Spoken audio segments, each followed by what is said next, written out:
Good evening, everybody. Welcome, and thank you for joining us again on another beautiful night. We appreciate you spending it with us. I'm going to call our May 3rd, 2018 meeting to order. It's approximately 6 o'clock in the Mona Lisa Drexler Chamber. And I'm going to start with a non-sectarian invocation. We'll follow that by the Pledge of Allegiance. Our flag is right back there. It's sometimes hard to find when you're standing up. So if you'll join me in rising for an invocation.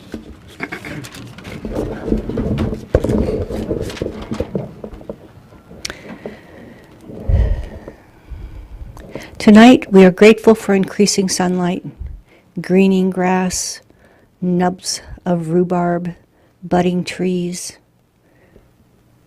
and slowly melting snow, otherwise known as spring. We're also grateful for our community, for its caring members, its independent nature, its commitment to each other, respect, and investing in our bright future together. This evening, let us listen to each other with grace, open to new perspective, remembering we all want the same thing. Strong, educated, healthy children, families, neighborhoods, and communities. Thank you. I pledge allegiance to the flag of the United States of America and to the republic for which it stands, one nation, under God, indivisible, with liberty and justice for all. Thank you, everybody. Clerk, would you please call the roll? Thank you, Madam Chair. I'd like to note for the record that Mr. Lejeski and Ms. Major are excused this evening. Mr. Quist? Here. Mr. Tacky? Here. Mr. Cooper? Here. Mr. Roberts? Mr. Gray? Here. Mr. Lawrence? Here. We have School Board Representative Mr. Rice? Here. And Ms. Dodge. Here. You have a quorum. Thank you very much.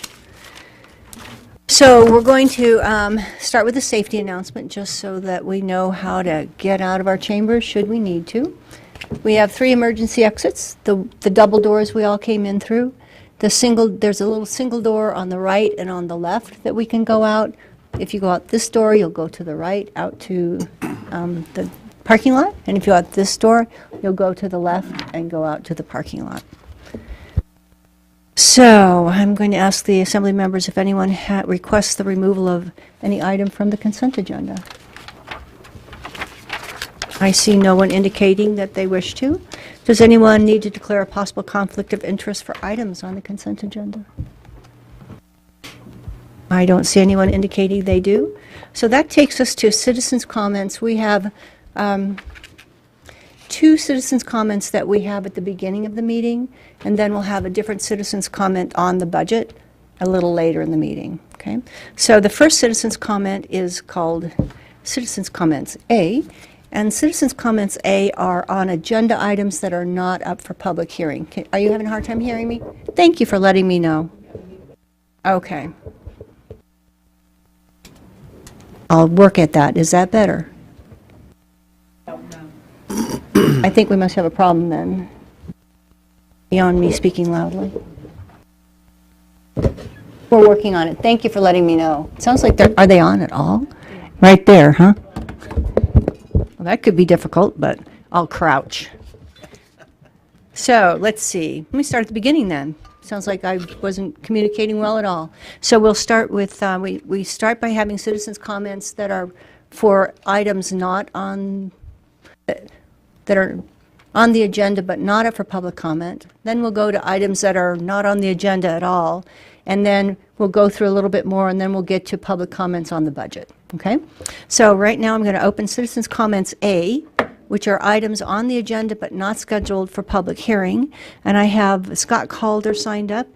And if anyone else wishes to speak on items on the agenda but not available for public hearing, we have an empty seat. Mr. Calder, welcome. Please give us your name and spell your last name and tell us your neighborhood. Good evening, Scott Calder, C-A-L-D-E-R, Esther area. And so I wanted to speak on 2018-22, thanking and honoring the clerk, Nancy. And I just wanted to say that I met Nancy almost 40 years ago, and I've always known and admired her as an honest, sincere, hardworking, detail-oriented person. And I just think the borough is really well served by her. And by extension, if I may, Madam Chair, I think all the people at the clerk's office are very high caliber and extremely valuable public service. And so I feel like she's sort of continuing that tradition and providing for the continuation of that tradition after her service. And I appreciate that. That's reflected in the resolution. Even just today, I had questioned about the documents for this evening's meeting, and she was able to explain to me that we have a budget ordinance and a finance committee recommendations, substitute attachments A and C. There's some blue inked items in one of the documents, and it was a little confusing to me after I spent about 45 minutes in the parking lot reading over all of it. And even just while we were standing there, she discovered a minor distribution error in the documents and had that corrected just in the 5 minutes while we were standing there. So I just think that's tremendous. And I would contrast that with my recent experience at the school district, where I took assembly members' advice to go over there and talk to them about their issues, which were brought to your last meeting. And you know, the documents over there are kind of nebulous and ambiguous. And so I had the feeling when I was over there that the message to me as a citizen testifying was, don't worry about it, it's all okay. And so I couldn't tell that from reading the documents, though. Unlike here, where the documents are of excellent quality, and certainly Nancy and others have provided for that over the years, and I really appreciate that. So, so good job on transparent public information. Thank you very much, Mr. Calder. Let's see if there's any questions for anyone. Please let the record know that Mr. Roberts has joined us. Could I maybe just add another short thing? Absolutely. On that? You know, the documents are very complicated, and I think it's really beyond the experience of normal people to have an understanding of what it is that's going on at any given time at all, really. You know, it's difficult for, if you don't pay attention to it a lot, you just can't encompass the complexity of it. So that's, I mean, you know, bravo to the clerk's office. Thank you very much. We appreciate that, and we agree. Any other comments under items that are on the agenda but not available for public comment? Seeing no one coming forward, I'm going to close citizens' comments A, and I'm going to open citizens' comment B. And these are for our items that are not on the agenda at all. So anything not on the agenda, if anyone wishes to speak about it, now would be a good time to come forward. Seeing no one coming forward, I'm going to close public hearing. On citizens' comment B,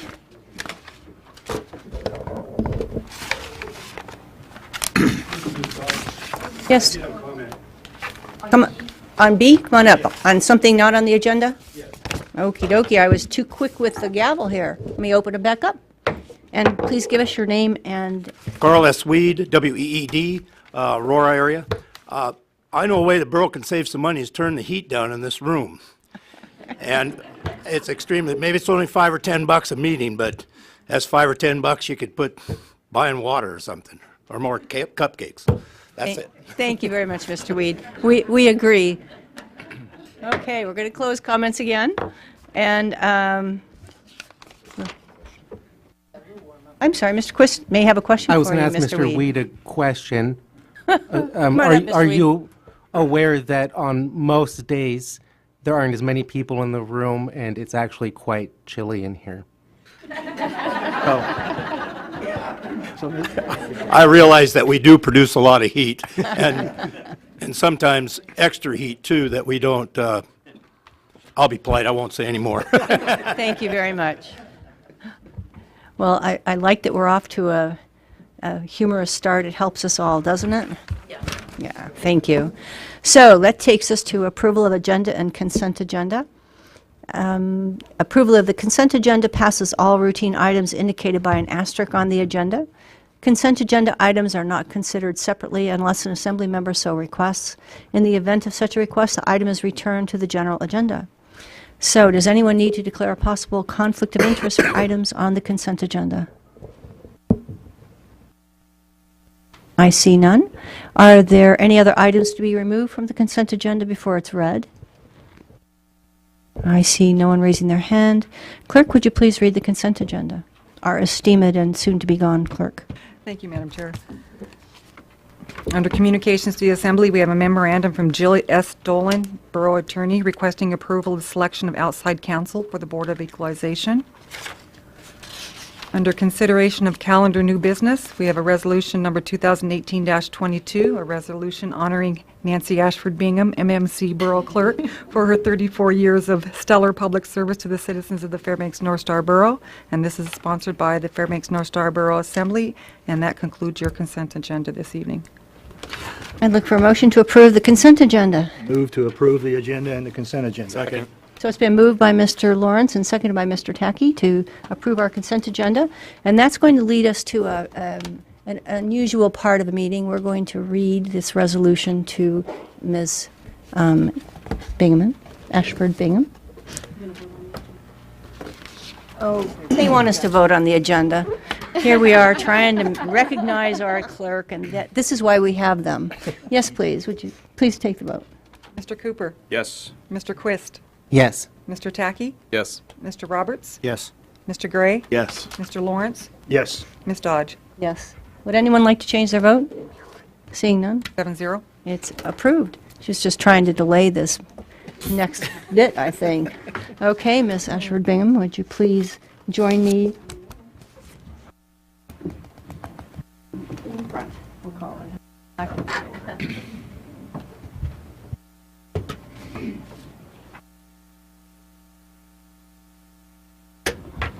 Perp walk here. Did she say perp walk?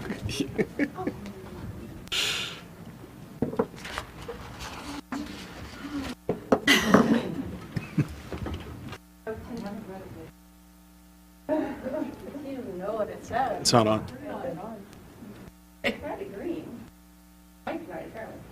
Right again.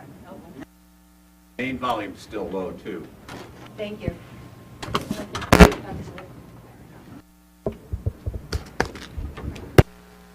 Nope.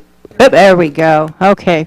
She thought she could get out of it that simply. Little did she know. Do you think she'd stay if we just weren't able to do this? I didn't think so. We had to ask. We almost failed it on consent, you know. Okay. So tonight we're marking a momentous event. A borough clerk plays an enormously important role in the operation of local government, as Mr. Calder noticed. They set the tone, don't they? They interact with the public, and they give the public and the assembly and the administration comfort that there's a neutral party in the room that is there to help everyone. And Nancy has embodied that. So Nancy has filled this role for many years, coaching us through the twists and turns of Robert's rules and warmly helping the public navigate their government and the sometimes Byzantine processes. It's my honor to read this resolution to you. So this is a resolution honoring Nancy Ashford Bingham, MMC, which stands for Master Municipal Clerk, a highly sought after and hard-earned title. Borough Clerk, for her 34 years of stellar public service to the citizens of the Fairbanks North Star Borough. Whereas, Nancy worked her first regular assembly meeting on June 28, 1984. And tonight works her last meeting, which caps a career spanning 34 years, 428 assembly meetings, over 1,000 work sessions and committee meetings. And, that's why you're tired. And, whereas, as Nancy was singing along to Wham! On the way to work in 1984 in Washington, D.C., President Reagan was creating Municipal Clerks Week. We think that may not be a coincidence. Whereas, just a few years later in 1989, Nancy was first designated as acting borough clerk. And through hard work and dedication to the mission of the municipal clerk and the Fairbanks North Star Borough, was appointed as deputy clerk in 1999 and borough clerk in 2013. And whereas in 2013, Nancy was awarded the prestigious Master Municipal Clerk designation, a culmination of years of rigorous educational and professional work that only the most dedicated and accomplished of clerks achieve. And whereas we would like to especially recognize Nancy's effort in implementing a Vote Local community outreach campaign, which coincided with a substantial increase in voter turnout and awareness of local issues, and is a legacy. And whereas, building on the community outreach program, Nancy began hosting a candidate open house, bringing together interested citizens who sought to learn more information about running for local office. And whereas the borough clerk has the distinction of also being the records management officer, and in that capacity, Nancy implemented a new borough-wide records retention schedule and records management program, Encompass, with half of borough departments going live with Encompass in May of this year. Yes, it's starting. Whereas in 2013, Nancy implemented a robust succession plan which included mentoring, training, and certifications to ensure her staff is prepared to seamlessly, we hope, continue to provide the high level of service we expect from our clerk's office.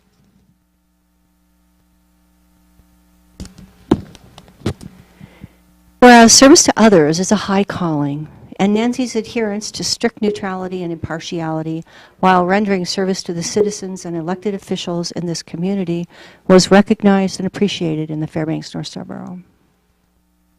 Now, therefore, be it resolved by the Assembly of the Fairbanks North Star Borough that we thank Madam Clerk for her outstanding leadership and commitment to this community and send wishes of joy and happiness as she calls to order a new chapter of a new life.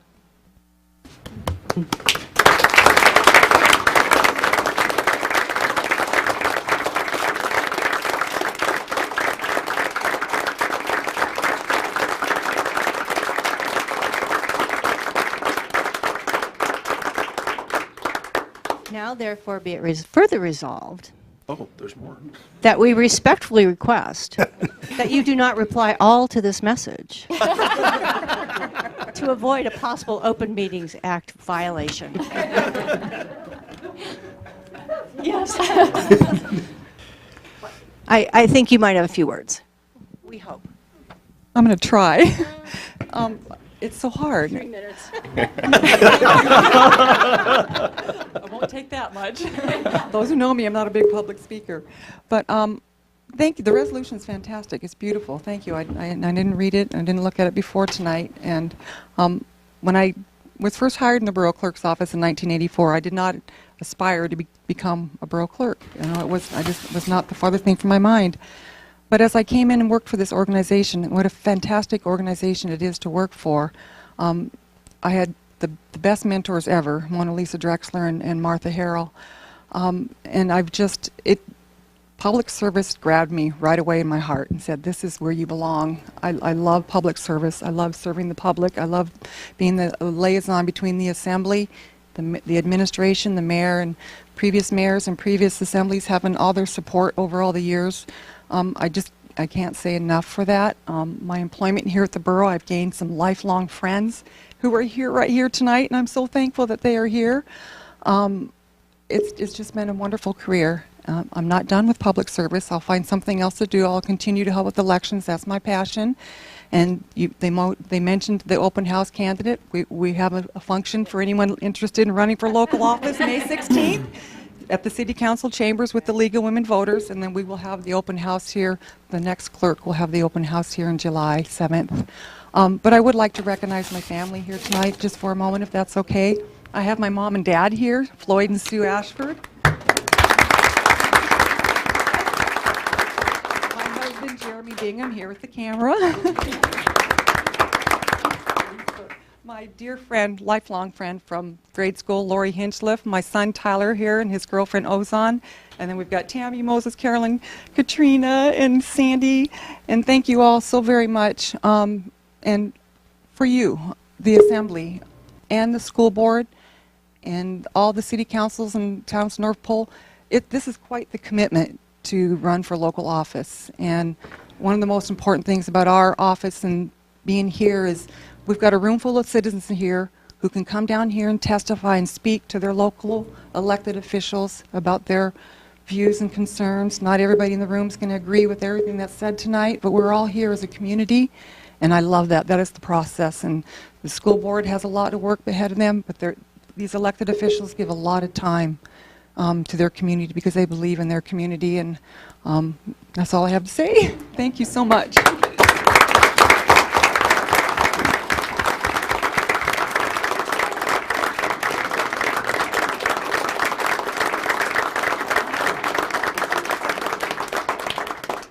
And I also need to thank my staff and my other departments that I could not go without if I didn't have my legal department, our legal department. I call it mine because it's mine when I need her. But I couldn't do it without with Jill and her staff and Renee, the prior staff. But this is the staff that I would like to mention. Thank you. Our team, we would not be here today.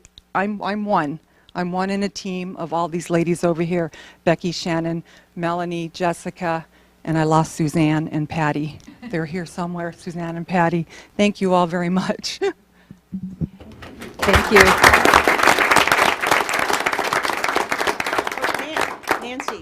Nancy, we probably want a picture of me handing you this resolution. But I also wanted to let everybody know that there's another celebration for Nancy. It's a little more casual. It's from 3 to 5 on May 31st in the clerk's office. So please join us and say goodbye and tell her how much we appreciated her.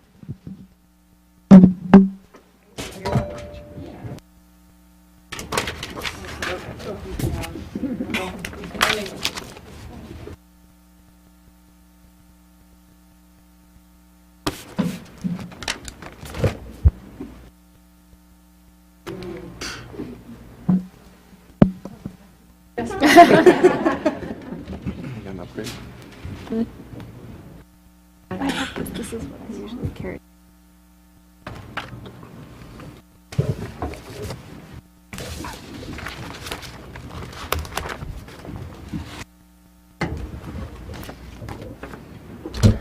Well, thank you all for joining us and celebrating Nancy's time with us. The cupcakes in the back are for Nancy. We'll probably take a break around 7-ish and get a cupcake and wish her well. So with that, let us see where we are on the agenda. Can you hear me okay back there? Still could be louder? Okay. So that takes us to a communications to the Assembly, which is a memorandum from Catherine Dodge, presiding officer, recommending the appointment of April Trickey as Borough Clerk with an effective date of June 1, 2018. It's on page 5 of your folder. There's additional information that I think was just passed out. And I was going to request a report from Ms. Stuvek, our Human Resources Director, on this Thank you, Ms. Dodge. recommendation. Thank you. Human Resources conducted a recruitment for the Borough Clerk position. There was a total of 12 applicants, Ms. Trickey being the only applicant that met all of the minimum qualifications. Ms. Dodge appointed a selection committee who subsequently interviewed Ms. Trickey. The committee consisted of Assembly Member Matt Cooper, Borough Attorney Jill Dolan, and myself. The selection committee recommended offering Ms. Trickey the Borough Clerk position. The Assembly is required to approve the appointment of a Borough Clerk as the clerk serves at the pleasure of the Assembly. The effective date of the appointment, as Ms. Dodge indicated, should be June 1st of 2018. Recently distributed is the applicant evaluation summary and Ms. Trickey's employment application. So those should have been in your yellow folder. And we just thank you for the consideration of this request to appoint Ms. Trickey, and I'd be happy to answer any questions about the recruitment if anyone has any. Okay, before we do that, Ms. Dolan, do you have anything you wish to add to the staff report?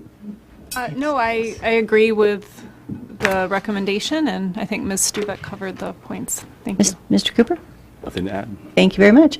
With that, I'll ask for a motion to approve the appointment of April Trickey as the Borough Clerk effective June 1, 2018. Move to approve. Second. So it's been moved by Mr. Roberts and seconded by Mr. Tackey. That takes us to assembly discussion or debate. Is there any discussion or debate? Seeing none? Yes, Mr. Lawrence. Well, I don't think I have to, I'm not concerned, but I urge my fellow assembly members to vote yes on this motion. I've seen April at work since she started as deputy clerk. I think it was in September 2013, and she's done an excellent job. And I have a lot of confidence that she'll be able to step in some pretty big shoes and do an effective job. So I intend to vote yes. Any other discussion or debate? Seeing none, Clerk, I think we're ready to vote. Thank you. Mr. Tackey? Yes. Mr. Roberts? Yes. Mr. Cooper? Yes. Mr. Quist? Yes. Mr. Gray? Yes. Mr. Lawrence? Yes.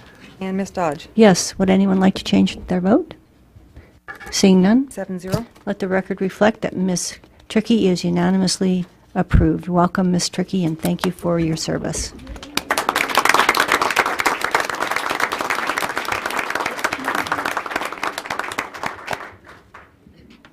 It's a Borough Clerk night. Okay, that takes us to messages from the Borough Mayor. Mr. Mayor, have you messages?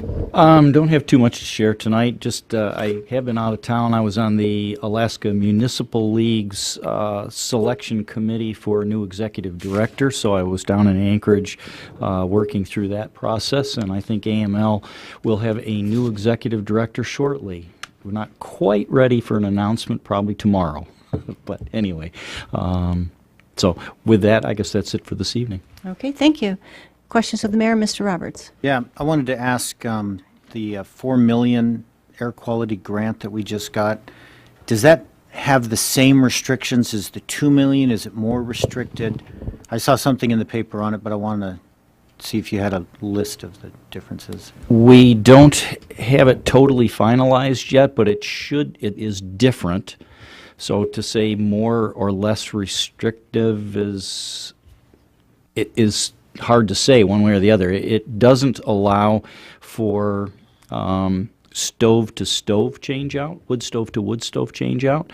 It allows for a variety of wood stove to other sorts of cleaner devices.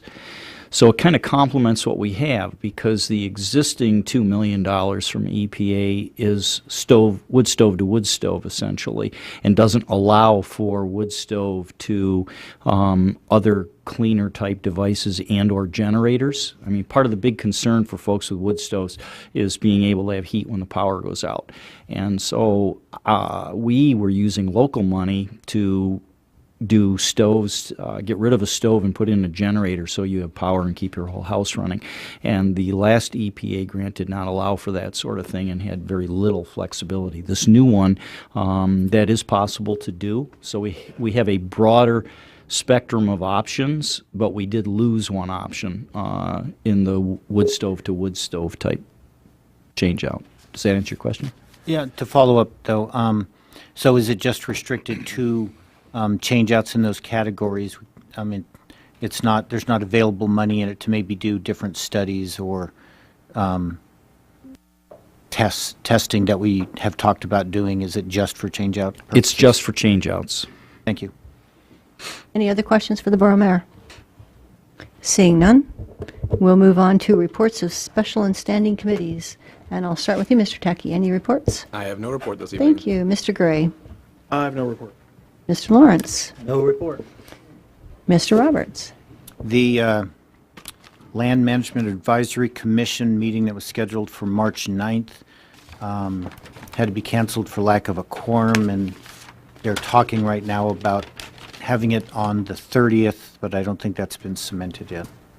Thank you. Mr. Quist, you look like you have a report. Yeah, So the Air Pollution Control Commission, last month they were still in their quasi-judicial role. The May meeting, has yet to be scheduled, or there's no agenda out for it yet. Sustainability Commission had a special meeting. I mean, I mentioned this previously, but I'll just briefly revisit it. Sustainability Commission had a special meeting last week to discuss the proposed fees on e-waste recycling, at which they drafted a letter, which has now been sent to us. A representative from IA Green Star was there, gave a report, and has also since forwarded their thoughts on that as well to the Assembly. Thank you. And, Okay. and then also today at noon, Assembly Capital Projects and Legislative Priorities Committee met for a brief informative session presentation from the administration regarding an upcoming bond package proposal. And there was one like new document kind of breakdown from Public Works on that and on the proposed bonding, and I'll get that to the Assembly. The other information that was provided was similar to what we saw in Finance Committee. And that's all I have to report. Thank you. Thank you very much. Mr. Cooper, do you have anything to report? Do not have any reports, thank you. And I, too, have no reports. Mr. Gray? I just want to apologize for glossing over the fact that I was at the same meeting as Mr. Quist at noon, but he gave a very good report, so I apologize for that. Thank you. So that takes us to reports from our representatives. And we would start with the report from the City of Fairbanks representative, but we're kind of on an off week, and so we don't have a North Pole City representative or a Fairbanks City representative. But thank you, Mr. Rice. We have a school board representative. Do you have a report for us? Thank you very much. I feel a little alone down here. Come on, look down. But one thing that I do want to say is the district is continuing to gather stakeholder input and community perspectives to improve school climate and discipline. The Safe and Supportive School Survey is still available on our website. The survey will close May 14th of 2018. The schools are gearing up for their end of the year and graduation starting next week. We're starting off with the Star of the North on May 10th at 7 o'clock at, I better know where that is because I'm going to that one. We're going to be at the hearing auditorium. Last night we hosted our staff retirement and reception, recognizing all the staff that retired 2017-2018.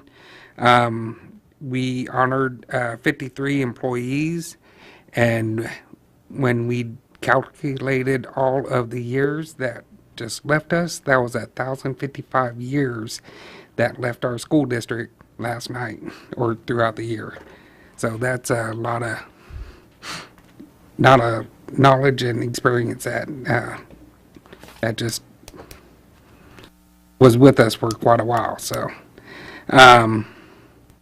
on Monday, May 7th, the Fairbanks Pipeline Training Center will be hosting a celebration recognizing the recent accomplishments of the students that completed their introduction to the trades training. And that will be at 5 p.m. at the Fairbanks Pipeline Training Center. I've been to a couple of those. Actually, I was a graduate of one back in '99. So, and it's pretty fun. You know, a lot of those kids, they, you know, it's not just something that you go in and sit in a classroom at. A lot of it is also hands-on experience as well too. So, you know, it's seeing more of the trades and what you have to do, and you know, getting the hands-on experience as well too. One thing that I do encourage for anyone who has any children that are graduating, not just high school. You know, we have kindergartners that are graduating. If you have any nieces, nephews, loved ones that are graduating kindergarten, please go and watch them.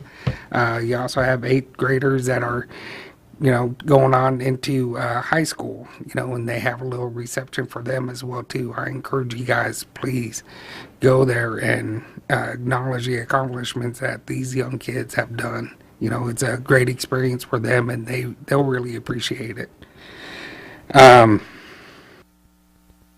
And just our staff is just working hard to close out another school year. Right before I got here, I was given a piece of paper, and I'll turn it into the clerk. It was given to me right when I walked in. I'm not going to be here for the budget part, so this is something from me. And it just dates back from 2014 up to now about your guys' contribution. It's been fairly, even. And I just encourage you guys, please, I know you guys are going to be talking about it. Please, I hope you guys are consistent. I know all of us are in woes. It's just, I'm asking not only as a school board member, but as a person of this community as well, too. And on here it has the state's, minimum contribution and maximum allowable contribution and stuff like that. So I'll just hand this over. Last time I hand something over. But that's all I have. Okay, let's see if there are questions for you. Any questions for Mr. Rice? Yes, Mr. Cooper. Thanks. I guess one comment and one question. One, I appreciated the comments that were reported in the paper about funding, and I know I saw Ms. Lambert here earlier. I don't know if she's still here, but the approach it appears that the district is taking to handling layoff notices in light of the $48 million minimum funding resolution. It sounds like the district listened to some of the comments that came out of the last meeting, so I felt like that was a positive step forward. And my question is, I've heard from a couple people that they're trying to register for AP classes that were available a month or so ago but are unable to do so now, and they fear that some of these AP classes have been cut, statistics and economics specifically. I don't know if you know the answer, but if you could find out, that would be... I could get a hold of the curriculum department to have them contact you guys with that. I'd be curious. I asked these people to contact the school administration as well, but... Yeah, not a problem. And I'd love to be able to get that information to you. I just don't have it in front of me right now. So, thank you. And one thing, one last thing. I encourage you guys, after we figure out what, you guys are going to do and the state's going to do, we're going to reconvene on what our final budget's going to be on the 21st and 22nd. So if you guys, want to come down, and I encourage anyone here in the audience, please come down and, let us know what, we're doing. We heard from Scott Calder who, and so, we don't take these things lightly. We really listen to you, and I really enjoy and listen to you. It's one of the reasons why I became a board member is because, when I was younger, I didn't think anyone listened to us when I was a kid, and so I wanted to turn around and try to make things differently. So, I appreciate everyone's comments, and I appreciate everyone's questions. We're supposed to take the hard questions and hard comments, and try to make this community better. So I appreciate everyone in the audience and everyone that's up here. Thank you. I had a suggestion for you. A few years ago, I don't remember, Ms. Hutchison started asking about people that were retiring, because many times they're retiring out at a high rate of pay and being hired in at a lower rate. And we've found some significant abilities to manage our budget better, more accurately by doing that. And I was curious if you all did that or wanted to suggest you consider doing that in the future. That's something that we can bring up, and I'll try to bring that up on the 21st whenever we come back in for our budget meetings as well. It can be pretty significant with Yeah. all the people that you just had retire. Thank you. Any other questions or from Mr. Rice? Seeing none, thank you. And I see that Mr. Skips has joined us from the City of North Pole. Welcome. Thank you. And do you have a report from the City of North Pole? No, ma'am, I don't. Okay. Well, let's see if we have questions from people from the City of North Pole. Seeing none, I bet you would tell us that you're planning for the 4th of July parade and the memorial. Yes, next memorial? week, there's a memorial, I believe it's, I could give you that date. Okay, thank you. I don't remember it either. Okay, well, thank you for joining us. With that, we're going to move to special orders. And we'll start with a liquor license transfer. Restaurant Eating Place, license 4344. It's on page 7 of your packet. It's Chiang Mai Restaurant LLC, doing business as Thai and Chinese Cuisine Number 3, 338 Old Steese Highway. It's transferring to Som Nuk LLC, Bon Thai Restaurant, 541 3rd Avenue. Mayor Castle, do you have a staff report? We do. We'll go to Mr. Williams for that report. Thank you, Mayor. Ms. Dodge, Borough Administration has reviewed the liquor license transfer sitting before you now. The property is zoned consistent with its intended use, and Borough Administration recommends no protest. Thank you. So I'm going to open public hearing on liquor license transfer from Chiang Mai Restaurant, doing business as Thai and Chinese Cuisine 3, to Som Nuk LLC, doing business as Bon Thai Restaurant. I don't have anyone signed up to testify. Is there anyone that wishes to testify? Seeing no one coming forward, I'm going to close public hearing. Look for a motion. Move to file no protest. Second. So it's been moved by Mr. Gray and seconded by Mr. Tacky. Any discussion or debate on this liquor license transfer? Seeing none, clerk, I think we're ready to vote. Okay, Mr. Roberts? Yes. Mr. Tacky? Yes. Mr. Gray? Yes. Mr. Quist? Yes. Mr. Cooper? Yes. Mr. Lawrence? Yes. Ms. Dodge? Yes. Would anyone like to change their vote? Seeing none, 7-0. it's adopted 7-0. And that takes us to liquor license new Restaurant Eating Place, license 5640. It's on page 35 of your packet. It is Som Nuk LLC, Bon Thai Express, 3677 College Road, Suite 9. And Mayor Castle, do you have a staff report? We do. Back to Mr. Williams for that. Thank you, Mayor. Ms. Dodge, Borough Administration has reviewed the new liquor license restaurant eating place application that's sitting before you. The property is zoned consistently with its intended use, and Borough Administration recommends no protest. Okay, I'm going to open public hearing again, and this is on the new liquor license transfer from... Wrong one? I have the wrong one. Public hearing on liquor license new Restaurant Eating Place, license 5640, to Som Nuk LLC, doing business as Bon Thai Express. I again have no one signed up to speak. I see no one coming forward, so I'm going to close public hearing. Move to approve the application. Second. So it's been moved by Mr. Lawrence and seconded by Mr. Gray. Mr. Shrug 1 or Shrug 2. Any discussion or debate? Seeing none, clerk, please call the roll. Mr. Cooper? Yes. Mr. Quist? Yes. Mr. Tacky? Yes. Mr. Roberts? Yes. Mr. Gray? Yes. Mr. Lawrence? Yes. Ms. Dodge? Yes. Would anyone like to change their vote? Seeing none? 7-0. It's adopted 7-0.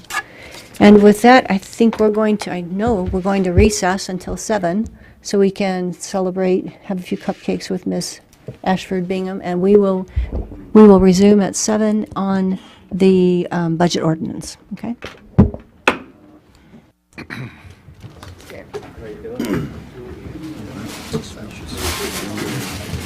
Yeah, you're gonna have to make a run, Bert. She wants to come back when we're going to sewer. Oh, yeah? Yeah. Club fishing. I forgot to turn around and switch. Oh, yes. You might want that back here. Yes. All right. I suppose. Giveth and taketh. Okay. I suppose you can have it back. I'll leave your note though, Catherine. Yeah. So, yeah. Invite them too, so you have an idea. Okay. Sounds good, man.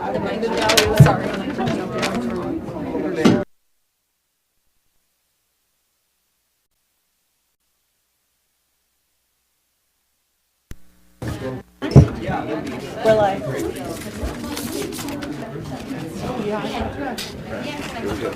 Okie dokie, everybody. We're going to call ourselves back to order here. And we're going to welcome the listening audience. We want to thank KUAC for putting us on the air tonight and normally a work session rather than a regular meeting. And we appreciate them broadcasting us, and we're waving at the broadcast audience. With that, we're going to open up, or we're going to go to ordinance number 2018-20, which is an ordinance appropriating funds as listed for the fiscal year beginning July 1, 2018, ratifying fiscal policies and user fees, and levying taxes. The sponsor is Mayor Castle. It's on page 59. There are Finance Committee recommendations on page 106. There's a proposed attachment A and C substitutes and additional information in yellow folders. And we'll start with a staff report from Mayor Castle, and then Mayor Matt Cooper, our Finance Committee Chair. Mr. Mayor. Well, thank you. And thanks to Mr. Cooper and the Finance Committee, which was comprised of virtually all of you folks, going through 3 days of meetings to get through 800 and some pages of budget. Thanks to our Finance Department for a ton of work in a short time frame, stacked on top of some late audit work and other things, too, for getting this all put together for us in a timely fashion. A ton of work. This year's budget was a challenge, I think you're all aware. I think it is the 30th budget that I've been part of the production on, and I can say without a doubt it was by far the most challenging and the most stressful for me. It's been stressful for a lot of folks. It's been stressful for our staff. You see how dedicated a lot of the folks are that work here. When we just did a little bit of a retirement for a clerk who's obviously pretty dedicated. We have a lot of staff members like that. And when they don't get funding to accomplish their mission, they get frustrated and stressed. The public gets frustrated and stressed when we start cutting services of any sort, and I totally understand that. We have adjusted some services in this budget down in cutting a few different things. I think virtually everything that we've trimmed, I've gotten comments on. The reality of it is, we relied on a business model, relying on the state of Alaska for funding. It isn't what it used to be, and we have too many structures to maintain that we've been deferring maintenance on, and we do not have the financial resources to maintain everything in our system, all 217 buildings. It just isn't there. I wish it was. It isn't there. And so now the challenge is, where are we going to backtrack since we can't print money? And what facilities are we going to maintain, and what facilities are we not? And the public is thankfully getting engaged in the discussion more now than previously. We've heard from a number of people from Mary Sy, and I'm sure that we'll hear from them again this evening. But we've also been now hearing from a lot of people who are next on the list, so to speak, and realizing that their facility is in jeopardy because there isn't enough money to go around. And so I wish we had more resources. I wish the state was sending us the money they used to send us.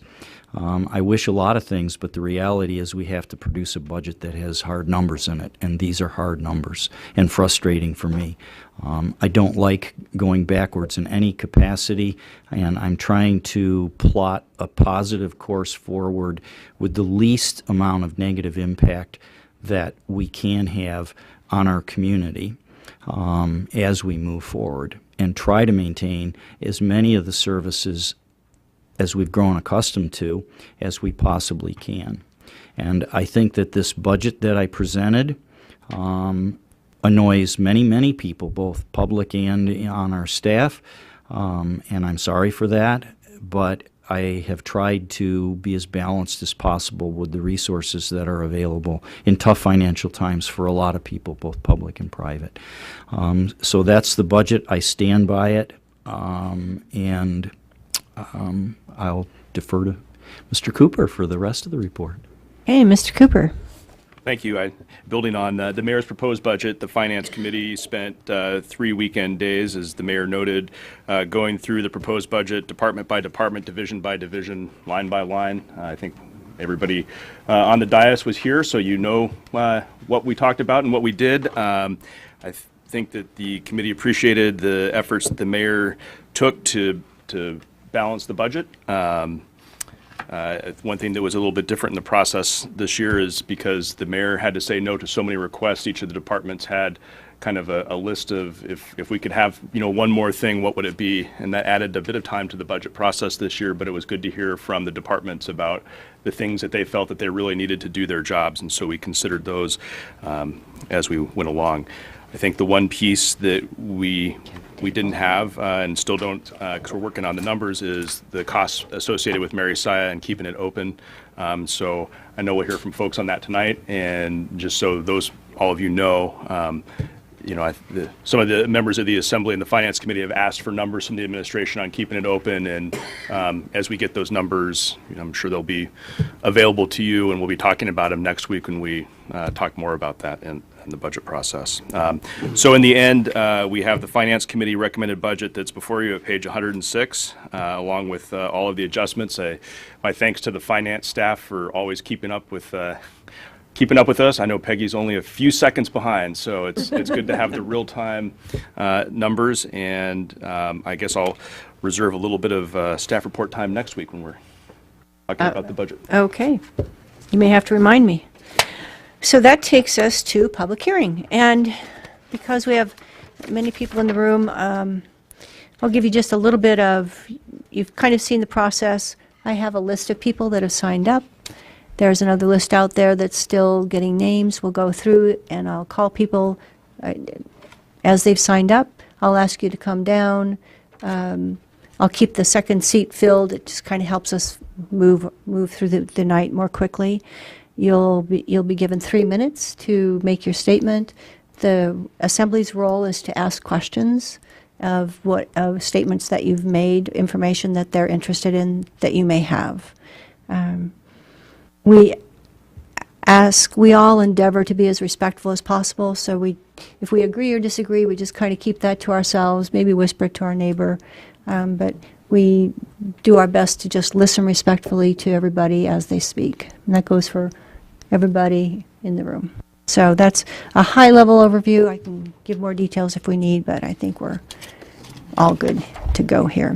So first up, let me call the public hearing to order, and this is on ordinance 2018-20, an ordinance appropriating funds as listed for the fiscal year beginning July 1, 2018, ratifying fiscal policies and user fees, and levying taxes. The sponsor is Mayor Castle, and I have first signed up Diane Darnell, and second I have Kathy Dragus. If you'd both please come forward and take a seat. Welcome. And Ms. Darnell, if you would please, it's Darnall, isn't it?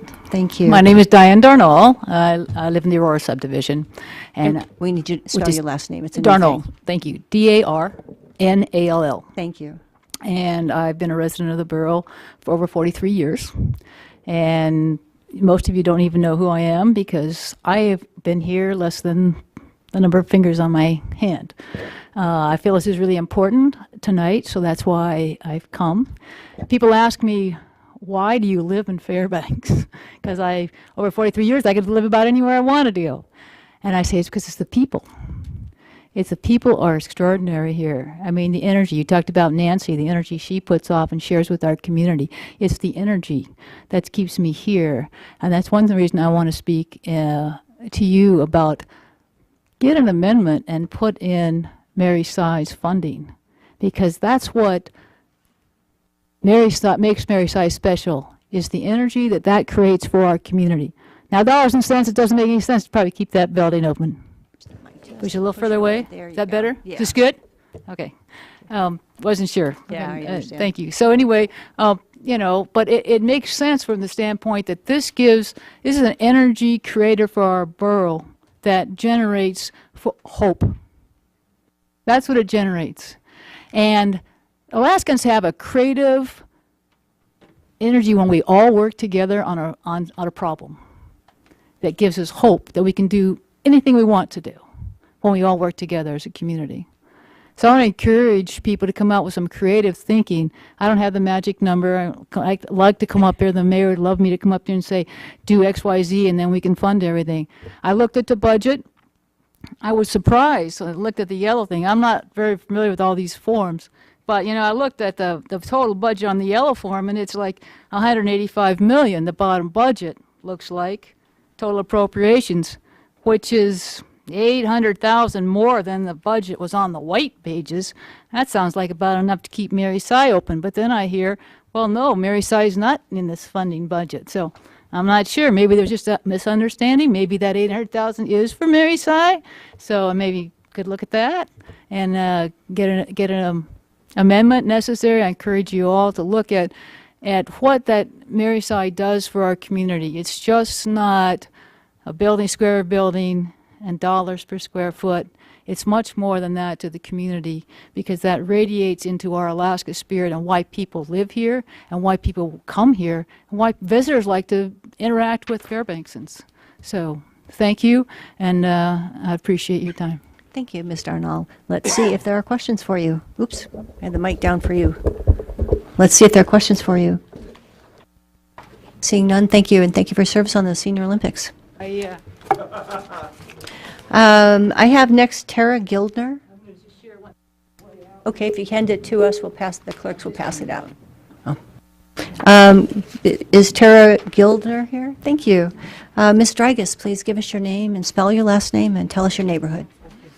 My name is Kathy Drygas, Drygas. I live at 5 Mile Chena Hot Springs Road on Rifle Road. I've lived in the community. I first came to Fairbanks in 1970. I've lived here since 1971. My husband is Mark. My daughter's Heidi. I have a son, Eric. I have a daughter, Holly. They're all grown now. I have 5 grandchildren. But I am in support of Mary Si, and the reason I am, I realize that we need a new facility. I get that. But it doesn't make sense to me to tear down the existing building. What are we supposed to do? I mean, it's very difficult for a senior person that's handicapped to park and go into like, say, the Hammy Pool, or even to go out to North Pole.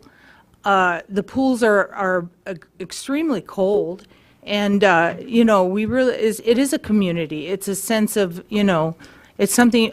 I do aquasize there. My husband swims lap. My grandchildren take swimming lessons there. I've been here a long time. I've never even I don't even think I've been to one of these meetings, but I feel pretty strong about this, and that's why, a lot of people here know who I am. They know my family. I felt like if I came and supported this, it might go somewhere. I'm just feeling like, I almost feel like the seniors are kind of expendable. It's like, okay, let's fund everybody else and forget the seniors. The seniors are making up a bigger part of our community now than ever before. All the baby boomers, that's me, that's my husband, that's my friends back here. I know a lot of these people, and, we're all seniors, and we depend on that. It means a lot to us. And so I just wanted to let the community know that, I'm not a great public speaker, but I support keeping it open as long as you can. If you're going to build something else, at least get the funding first. Don't close the facility you have. Otherwise you kind of are saying, well, too bad for you guys. too bad for all you that use Mary Sy. You know, I just don't think it's right. And that's what I came to say, and I said it. Well, thank you. Before you leave, let's see if there are questions for you. I don't see any. Thank you so much for coming down and for your service to the community. You're welcome. I have next Frank Turney. So, Ms. Gildner, if you'd please give us your name, spell your last name, and tell us your neighborhood, please. My name's Tara Gildner, last name Guildner. Thank you. And I live in North Pole off of Badger. And I'm here to address what I've heard is called the cleanup fund and my problems with the broad interpretation or the broad words used that leave too many things open to be abused. And I wanted to point out a few things. And I've also heard that it bypasses some of the, for lack of better terms, a due process of bringing the junkyard to the attention of the assembly members before taking the owner of the property to court. Since I was a little girl, I've always thought of the junkyard owners as, I know it's weird to say, but the unsung heroes of Fairbanks and North Pole because of personal experiences. When I was a child, my family's house burned down, and local communities came together, especially churches, offering free things for us.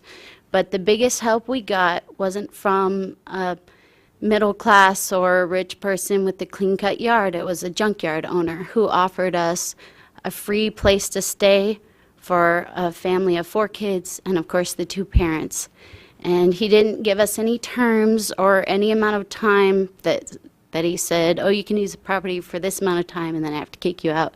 He was very nice to us, and he let us, we started 2 different businesses in the few years that we stayed there. And it allowed us to get out of economic hardship through someone as nice as this junkyard owner to help us out. And I also wanted to point out, a couple years ago I had read on an index for economic freedom, and it tracks the world's economic freedoms and their economic problems and where their finances are at. And they showed a correlation between private property rights and their economic status.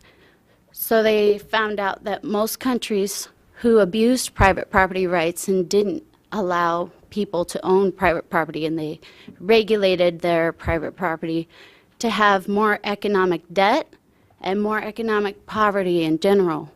And I believe this is a big issue because private property rights are part of our freedoms, and violating that without compensation, especially when we have junkyard owners giving people parts for vehicles that they otherwise might not be able to afford elsewhere, and help with old equipment that you would think is outdated and doesn't work, but amazingly does, and helps with home building projects.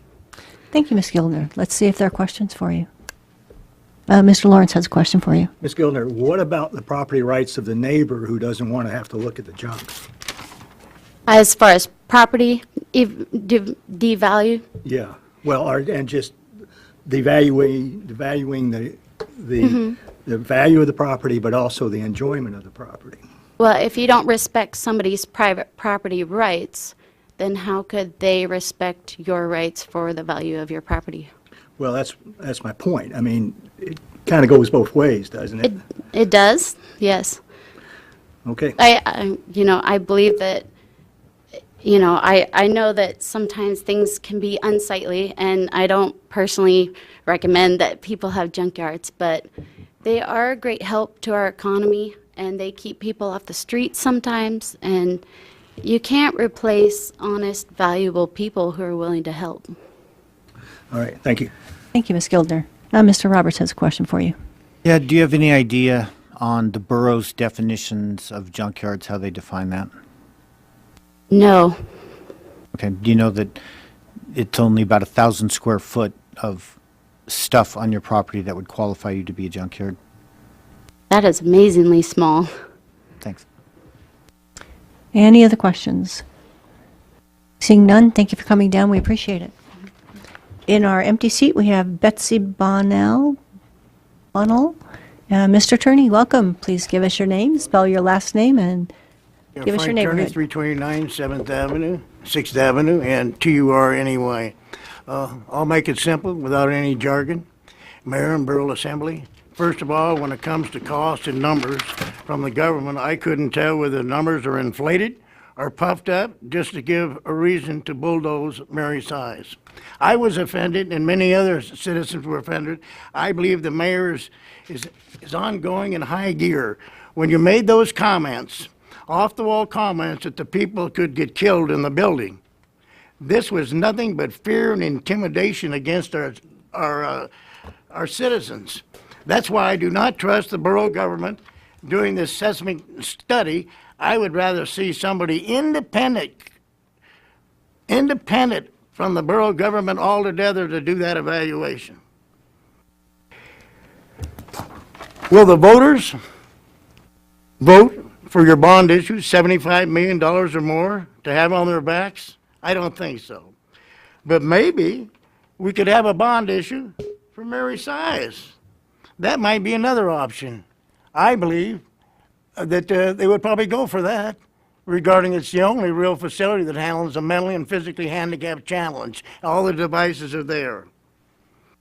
I'd rather see that as an option than have the mayor's big swimming castle with a C put aside and drowned. In the meantime, I would hope that the Borough Assembly can save Mary Size tonight and appropriate some money for the maintenance and keep that building going. If not, we can get a reprieve tonight and come up with other options that have been on the table. We discussed nonprofits and other situations. So I would hope that, I don't know, I heard somebody mention about an amendment. Maybe that's what's being needed to keep the facility open. Anyway, I got a minute and 4 seconds. I had an opportunity. I had an opportunity to meet Mary Size in about 1983 and 84 through my mother and father, who spent 12 years at the facility before they passed away. I tell you, I keep saying she had fire in her belly. I used to tell her that all the time because she just kept going and wouldn't stop. And I remember the days in the 1980s where she came down here at the Borough Assembly and pleaded with the Borough Assembly to keep that facility open. So I believe that there's a lot of seniors in here that also have fire in their belly. Anyway, thank you, and I hope you use some common sense and keep it open. Thank you, Mr. Attorney. Let's see if there are questions for you. Oh, I doubt it. Well, I have one. Actually, it's of the mayor. Mayor, are the evaluations that are being conducted of Mary Size being done by an outside evaluator?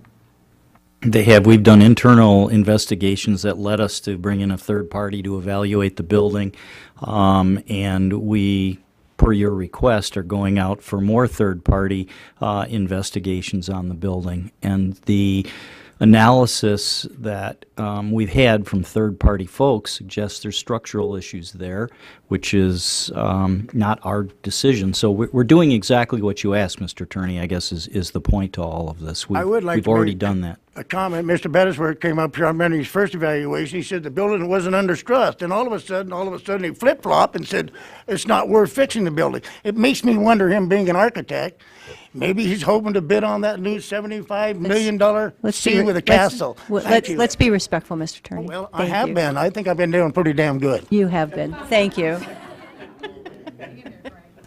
Okay, I have Arlene Slocum for our empty seat. Ms. Bonnell, is it, or Bonnell? My name is Betsy Bonnell, Bonnell. I live in Hamilton Acres. Thank you. I would like to comment on Ordinance 2018-20 as it relates to closure of Mary Size Recreation Center. When I first heard of possible closure of Mary Size, I sent a message regarding my use to the Assembly, and I want to thank Mr. Quist for his prompt response. He said it's not a done deal yet. Thank you.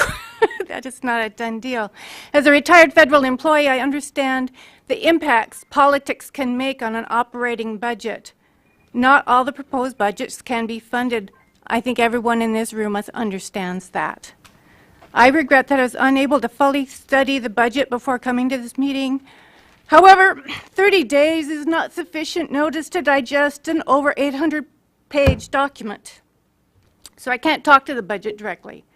However, I can tell you that closing Mary Sy does not match with Parks and Rec's mission, which is to preserve and create an inclusive community culture by providing places and programs designated to enrich the quality of life.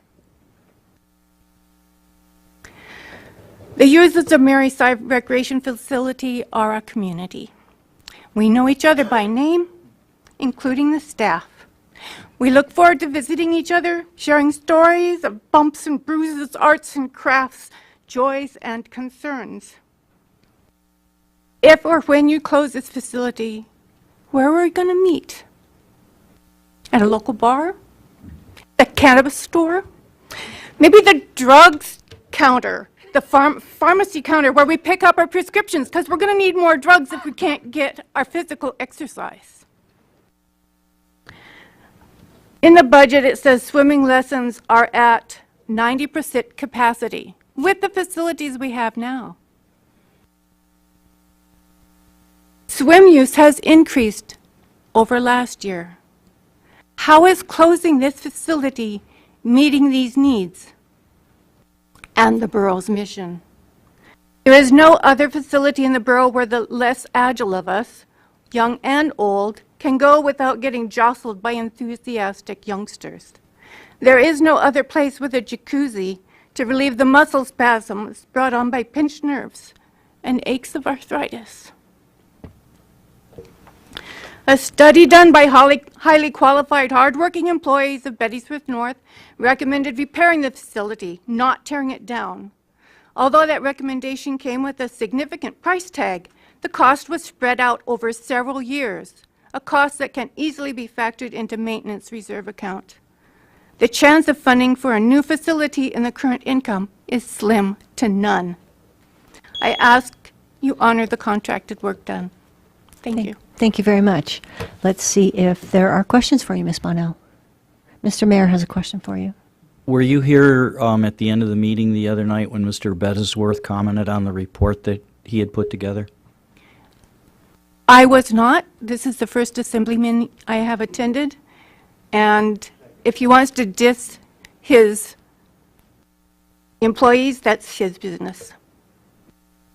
Let's see if there are any other Well, he questions. didn't disrespect his employees at all. He's the one who headed up the project for Bettisworth North. I don't believe that's accurate.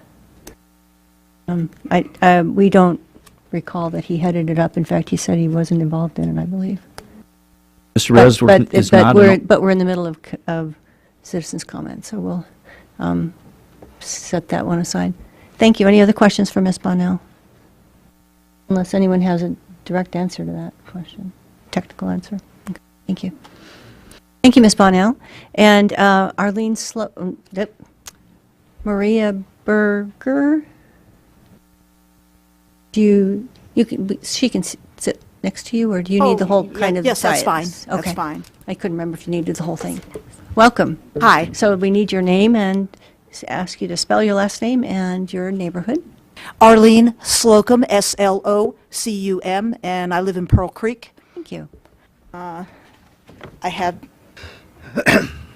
another song, new song, and thank you for letting me comment by singing a song. This song I call Tear It Down. I have copies if you want. Thank you. Do you want to share with the audience? This is not a happy song. I hope the Assembly can work with the public to address the concerns that are outlined in the song and find solutions for the fate of aging structures in our community.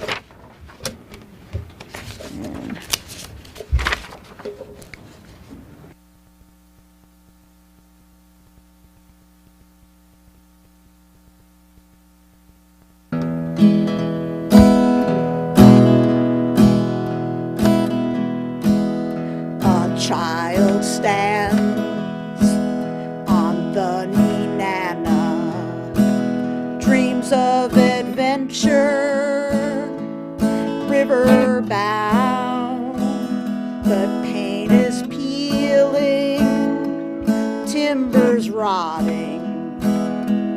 This old boat, let's tear it down. My mom and dad, they built the dipper, hauled it piece by piece right into town. But the borough says it's not safe there, so they're gonna tear it down, tear it down, tear it down, tear it down, tear it down. Ain't no use for this old building, so I'm gonna tear it down. There was a flood, messed up the building. Roof is leaking, water dripping down. Our social hall for our community, we don't need it, so tear it down. The pool is old, pipes are leaking, and who knows what else is wrong.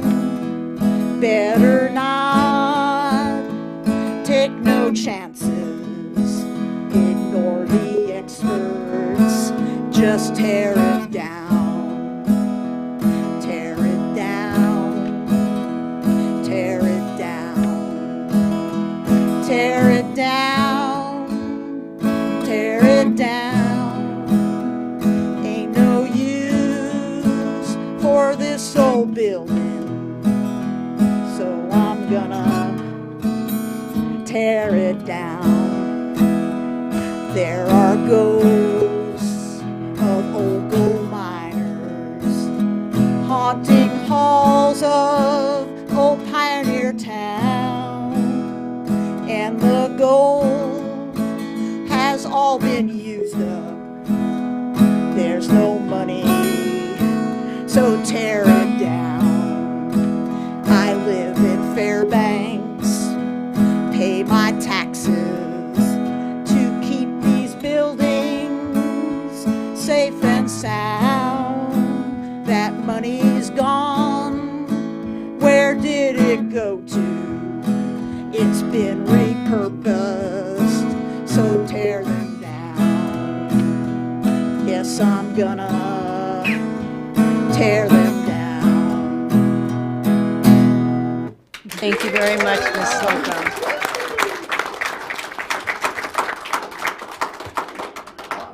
Questions? Thank you very much. We'll see if there are questions for you. Good point. I don't see any. We appreciate you. Okay, well, I hope I can tear this song up. That's really my final comment, and that we all work together and find positive solutions for these aging buildings that are such an important part of Fairbanks. Thank you very much for giving me the time. Thank you, Ms. Slocum.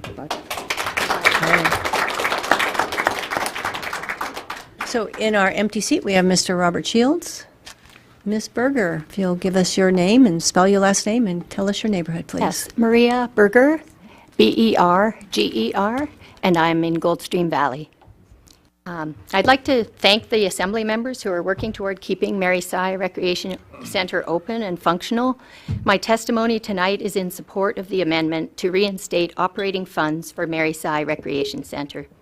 During the Borough Assembly meeting of April 19th, it was pointed out by many that the Bettysworth report conclusively recommends maintenance and repairs, not demolishing, as the most cost-effective choice for this facility. This option also makes practical sense for those who wish to be fiscally responsible, given the current financial climate.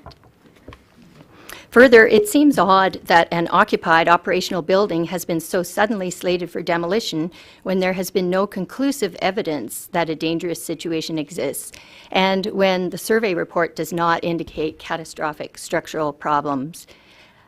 Previous public testimony has shown that the Mary Sy Recreation Center is a unique facility fulfilling needs not available elsewhere to a broad cross-section of our community.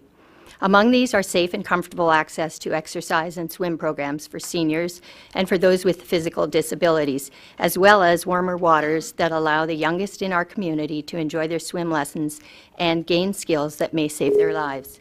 Working people attend lap swims at times of day when these are not available at other pools. Given that these programs cannot be duplicated elsewhere, it is important that the facility remain open and fully operational indefinitely, or at least until a suitable replacement is opened. If we rip down functional historical buildings, what will be left in this town? Box stores and bars? We have a substantial tourist industry and should want to promote our Golden Heart. The mayor himself stated in his letter submitting this year's budget to Catherine Dodge on July 1st, 2017, that the administration's vision is of building a vibrant community alive with opportunity and respect. On the same page, he states that his focus is on maintaining quality public services. Here is an opportunity to respect especially our elders, for whom these quality programs, such as Mary Sy offers, is vital. We all have aging parents and will become seniors ourselves one day. There is a monetary cost in belonging to a community, and the return on this is the quality of life that we all hope to experience throughout our years. And that's the end of my main testimony. I have a couple of comments. I would suggest that if indeed we are going to ignore the final recommendations of architectural and engineering firms that taxpayers have paid for to do these surveys of these 6 public buildings, then perhaps we should stop wasting taxpayer dollars and having them done. And I think another comment that I have is, notwithstanding the factual information from the engineering report, the most damning evidence against Mary Sy Pool on April 19th came from someone who, by his own account, was minimally informed on the subject. The retired founder of Bettysworth North Architects stated that he had only glanced at the report that day, that's a quote from his comments, and offered no additional facts other than his name being affiliated with the company from which he is now retired. He was quoted as saying, "As the mayor pointed out, there's a whole bunch of stuff that says this needs to be studied more." There was no factual information contributed that added to the report, nor was he well informed about the report. And that's all my testimony for tonight. Thank you very much. Thank you, Ms. Berger. Let's see if there are questions for you. I don't see any. Thank you for coming down. We appreciate it. I have Jim Gibertoni next. Mr. Shields, please give us your name, spell your last name, and tell us your neighborhood. Yes, good evening. My name is Robert Shields, S-H-I-E-L-D-S. I live in the McGrath subdivision. I was asked to speak to you guys tonight by the Friends of Mary Sy because we've been getting together and talking about possible solutions. It's hard to follow up with a song and dance act. I wish I'd have brought some magic tricks or an exotic animal, but I do believe that I have brought some solutions, and hopefully it can spread some hope around tonight. So I don't envy the job that you have to do. The challenges with Mary Sy and the general state of the borough is not something that just happened. You've inherited a laundry list of challenges, and it's going to require courage and some tough choices, but that's not all bad. In fact, I believe the social, economic, environmental, and political state of emergency that we are in now is one of the greatest opportunities we have to make change. One of the things I love about Fairbanks is the local government is by the people, of the people, and for the people. For the last several decades, the idea of for the people, however, has become lost as large corporations, special interest groups, have influenced policy so that when they do harm people, the laws their lobbyists wrote let them off with a slap on the wrist. This type of activity has caused people to distrust the government. Beyond the money issues, the safety issues, and the maintenance issues, there's a huge trust issue regarding Mary Sy. Is the information the borough is putting out accurate? Is it presented with a predetermined agenda? Is the Assembly just kicking the can down the road of taking financial responsibility, of taking care of our citizens by taking care of the facilities that are critical to their daily lives? I am sad to see people protesting, rallying, and organizing again to try to step up where they feel the government has failed. In these difficult times, we need to come together and seek solutions, but here we are, and I feel their pain. For near the last decade, I have consulted, volunteered, and testified on the abundant solutions to the cost of energy, clean air, food security, zero waste strategies, and economic development opportunities for the community. And whether it's the borough, the school board, GVA, CCHR, sewer, or any of the other agencies in this state, the answer is always the same. These are great ideas. Let's study them some more. While we study, nothing happens, and people suffer. It is unnecessary, it is wasteful, and if it was another country, we would be at war. As it were, we are peacefully organizing to find solutions on our own. Sadly, it feels like we have to have the government kicking and screaming to step forward. Solar energy is a low-hanging fruit to find more money for the borough budget. It is a way to frame the energy conversation that promotes economic solutions and lasting plan for clean air. For the last 8 years, the nonprofit I founded, the Alliance for Reason and Knowledge, has led this community forward with presentations, conferences, and 8 years of the annual Fairbanks Solar Tour. On Saturday, May 19th at the Nolwein Library, ARC will be hosting in the auditorium a presentation on community solar solutions. We've been passing these out. You should all have a copy of them. Free money is falling from the sky, and there is a plethora of no-cost financing options that are specifically designed for nonprofits, churches, and government agencies like this. It is long past the time this community caught up with the rest of the world. Solar provides options to leap forward and create an enduring legacy. I hope you can join us. Thank you, Mr. Shields. Let's see if there are questions for you. Seeing none, thank you, and thank you for the invitation and your work in the community. I have Jimmy Baldwin in our MTC. Mr. Baldwin. I'm sorry, Ms. Baldwin. My apologies. Mr. Gibbertoni, your name, and please spell your last name and give us your neighborhood. Last name Gibbertoni, Gibbertoni. First name is Jim. I live in Hamilton Acres, and I do use Mary Saya quite a bit. And I'm a retired business owner of Fairbanks for 35 years. Plumber by trade, pilot by accident. Anyhow, some of the people that came before me kind of stole my thunder, but that's fine. It needed to be said, and they probably said it better than I did. Statistics and spreadsheets, I'm used to being a contractor, and frankly, you can make them say anything. So I'm not going to delve into that. You know, I was at a luncheon just last week, and I was kind of embarrassed because during that luncheon, there must have been 50 people there, and somebody made a joke to me about Mary Saya. And they said, you know, Mary Saya is going to the dogs. I said, what are you talking about? And he says, yeah, they're getting a $17 million dog kennel. The borough's going to build a dog shelter for $17 million, and that's where your money's going. And I didn't laugh. I thought that was cruel, but I hope it's not the truth. And, you know, I think after listening to some of these people tonight, you know, there's a dog whistle that you can, to train a dog, and you can't hear that whistle. It's a sound that average humans can't hear. Well, I think there's a sound coming out of Mary Saya right now that some of you are hearing, but some are not hearing at all. And that's sad in itself. And like I said, the earlier woman talked, it was great what she said. It isn't just about the money. But I can't believe we cannot find out of the budget some extra money to resolve this for at least another year and work on it more.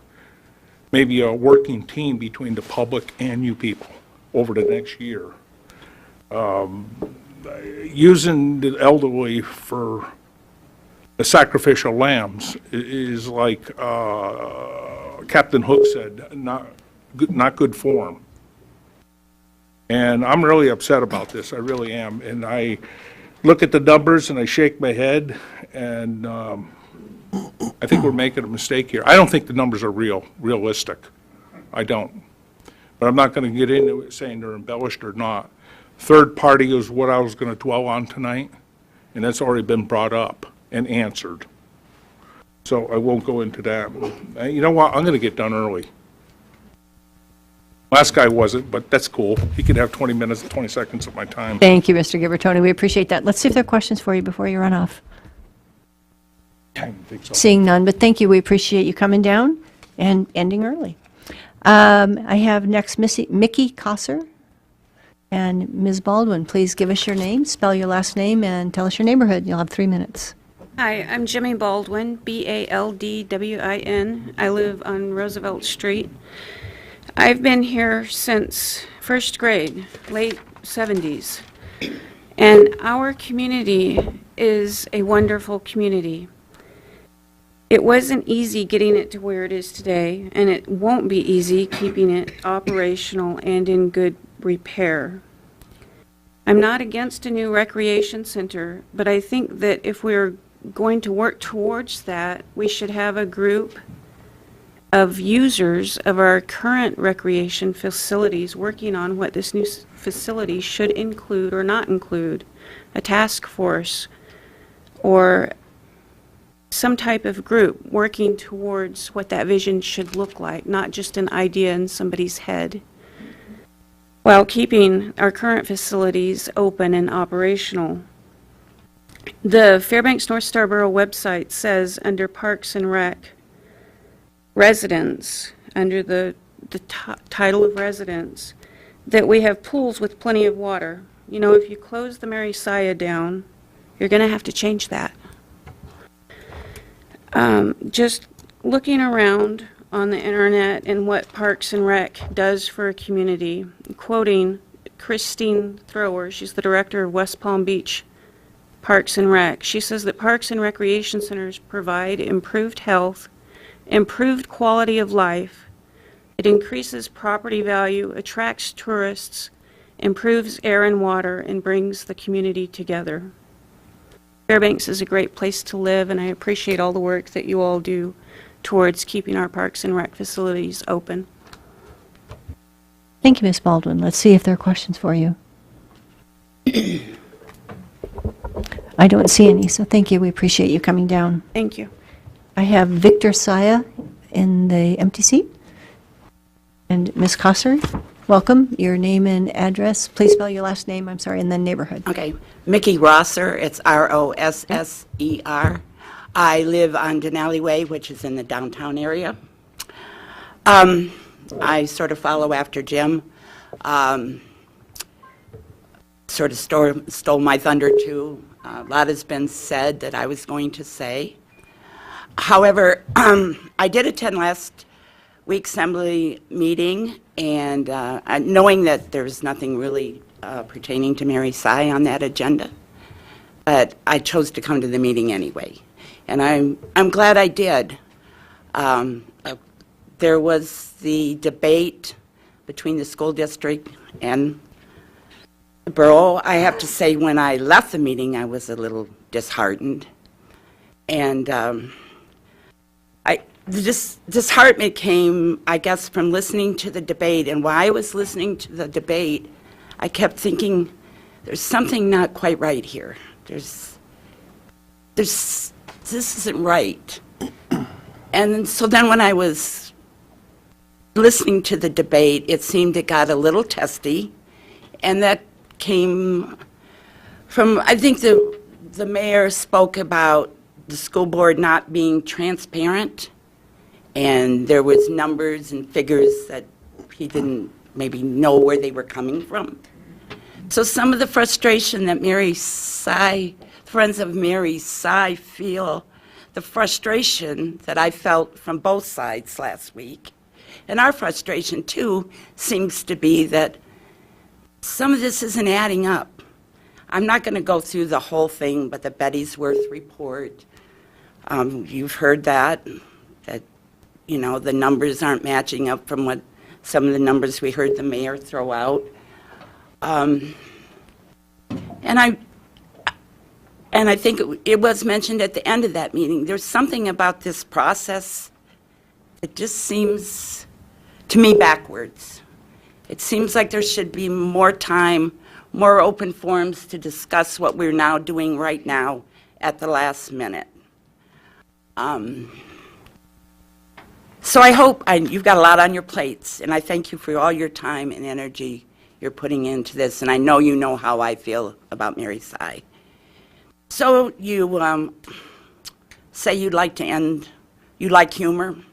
Well, I've got one for you.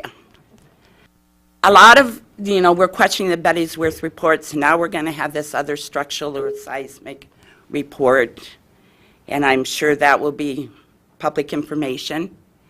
But who's to say that then we don't come back and, like the Mr. Bettysworth came back and said, well, that report, he comes back and almost says that report wasn't accurate. So what I want to propose to you, and you've asked us if we don't, about being nonprofit, have we considered that? We're doing a lot, we're trying to check a lot of avenues. How about that you let us have someone come and be present when you do this next structural report? Is that maybe a possibility? Because if we would be a nonprofit, we'd like to have that information also. Thank you very much. Thank you, Ms. Rosser.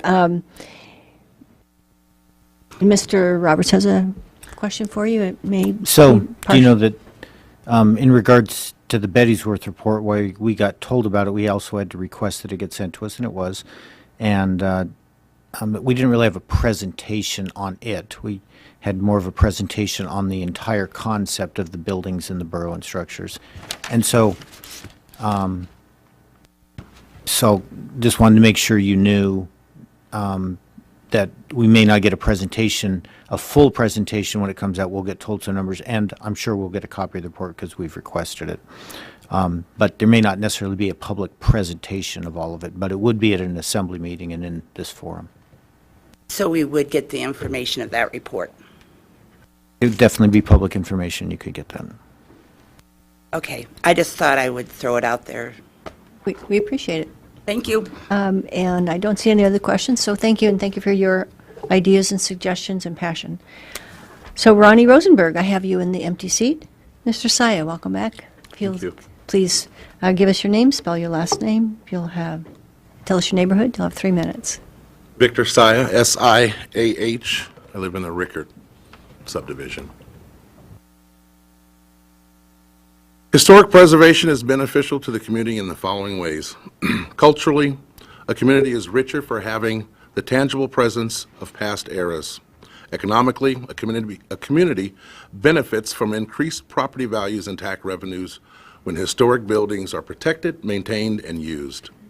Developmentally, a community ultimately benefits from having a concerted and well-defined planning approach for the protection of historic buildings while accommodating healthy growth. Socially, a community benefits when citizens take pride in the history and are mutually concerned for the protection of the historic properties. Environmentally, a community benefits when historic buildings are recycled, restored, rehabilitated, rather than demolished and disposed of in the community landfills. It provides an economic development opportunity in tourism and construction-related jobs for repair and rehabilitation. Overall, historic preservation adds to the quality of life, making for a more livable community. The Historic Preservation Plan identifies the need for recording and preserving the history of communities within the borough and suggests a need for public involvement in the decision. I'm going to repeat that. And a need for public involvement in the decision, making when development and other pressures threaten historic resources.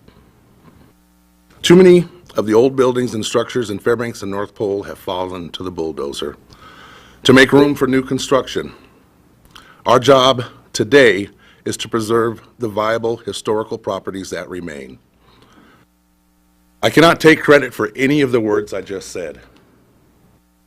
Every word that I spoke belonged to the Fairbanks North Star Borough Department of Community Planning. Adopted July 13th, 2006, ordinance number 2006-42, revised February 22nd, 2007, ordinance number 2007-11. What I've witnessed in the recent past with the mayor's proposal does not reflect what the borough has said they would do. To the contrary, it is my belief that what we have witnessed has been recklessness and irresponsibility. You've already taken money out of the budget, excuse me, out of the operating budget for next year, postponed an unknown amount of repairs, commissioned a report for demolition, disregarded those findings, commissioned a seismic study in order to support your suspicions of structural failure. Wow. I wonder what could have been accomplished if that time and those resources had been used towards a plan of preservation. I also wonder what actions, if any, have been taken or ideas entertained to support the Mary Sire Rec Center. I know my time's up, and I'm going to leave you with one last quote. This quote is not mine either. My point is, regardless of the vote up or down on the bond, the building still needs to come down ASAP. I think everybody recognizes that quote. Thank you very much. Let's see if there are questions for you. I don't see any. Thank you for coming down. We appreciate it. I have Christine Robbins in the empty seat. Welcome, Ms. Rosenberg. If you would give us your name, spell your last name, tell us your neighborhood. Yeah, Ronnie Rosenberg, Rosenberg, and I live in Two Rivers.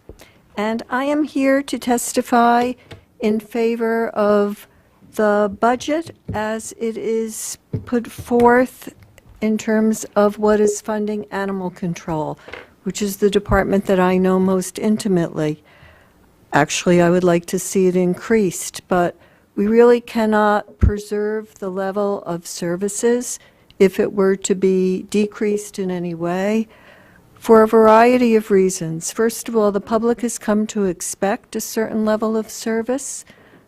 Historically, we have provided that level of service.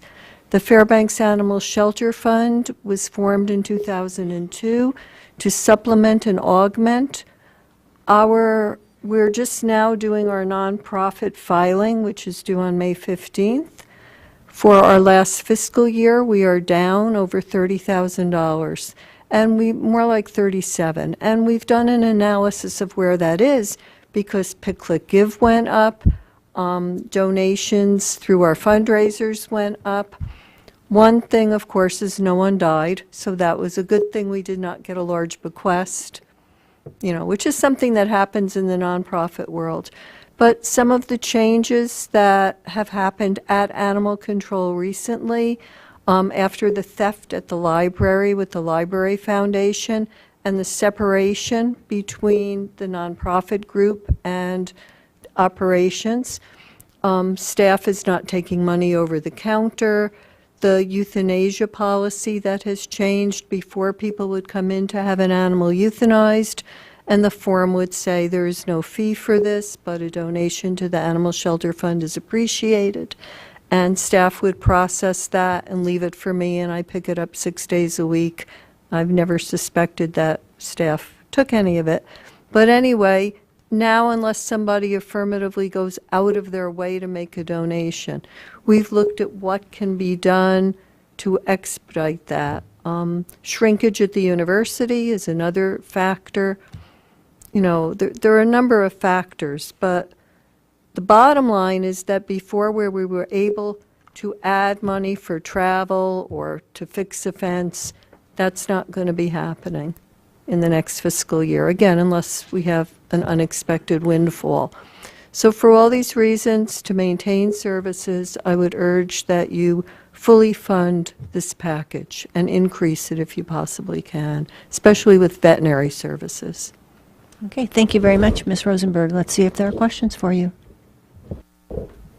I don't see any. Thank you for your service. Thank you. All the dogs and cats say thank you. Yes, thank you, too. Rabbits and birds, too.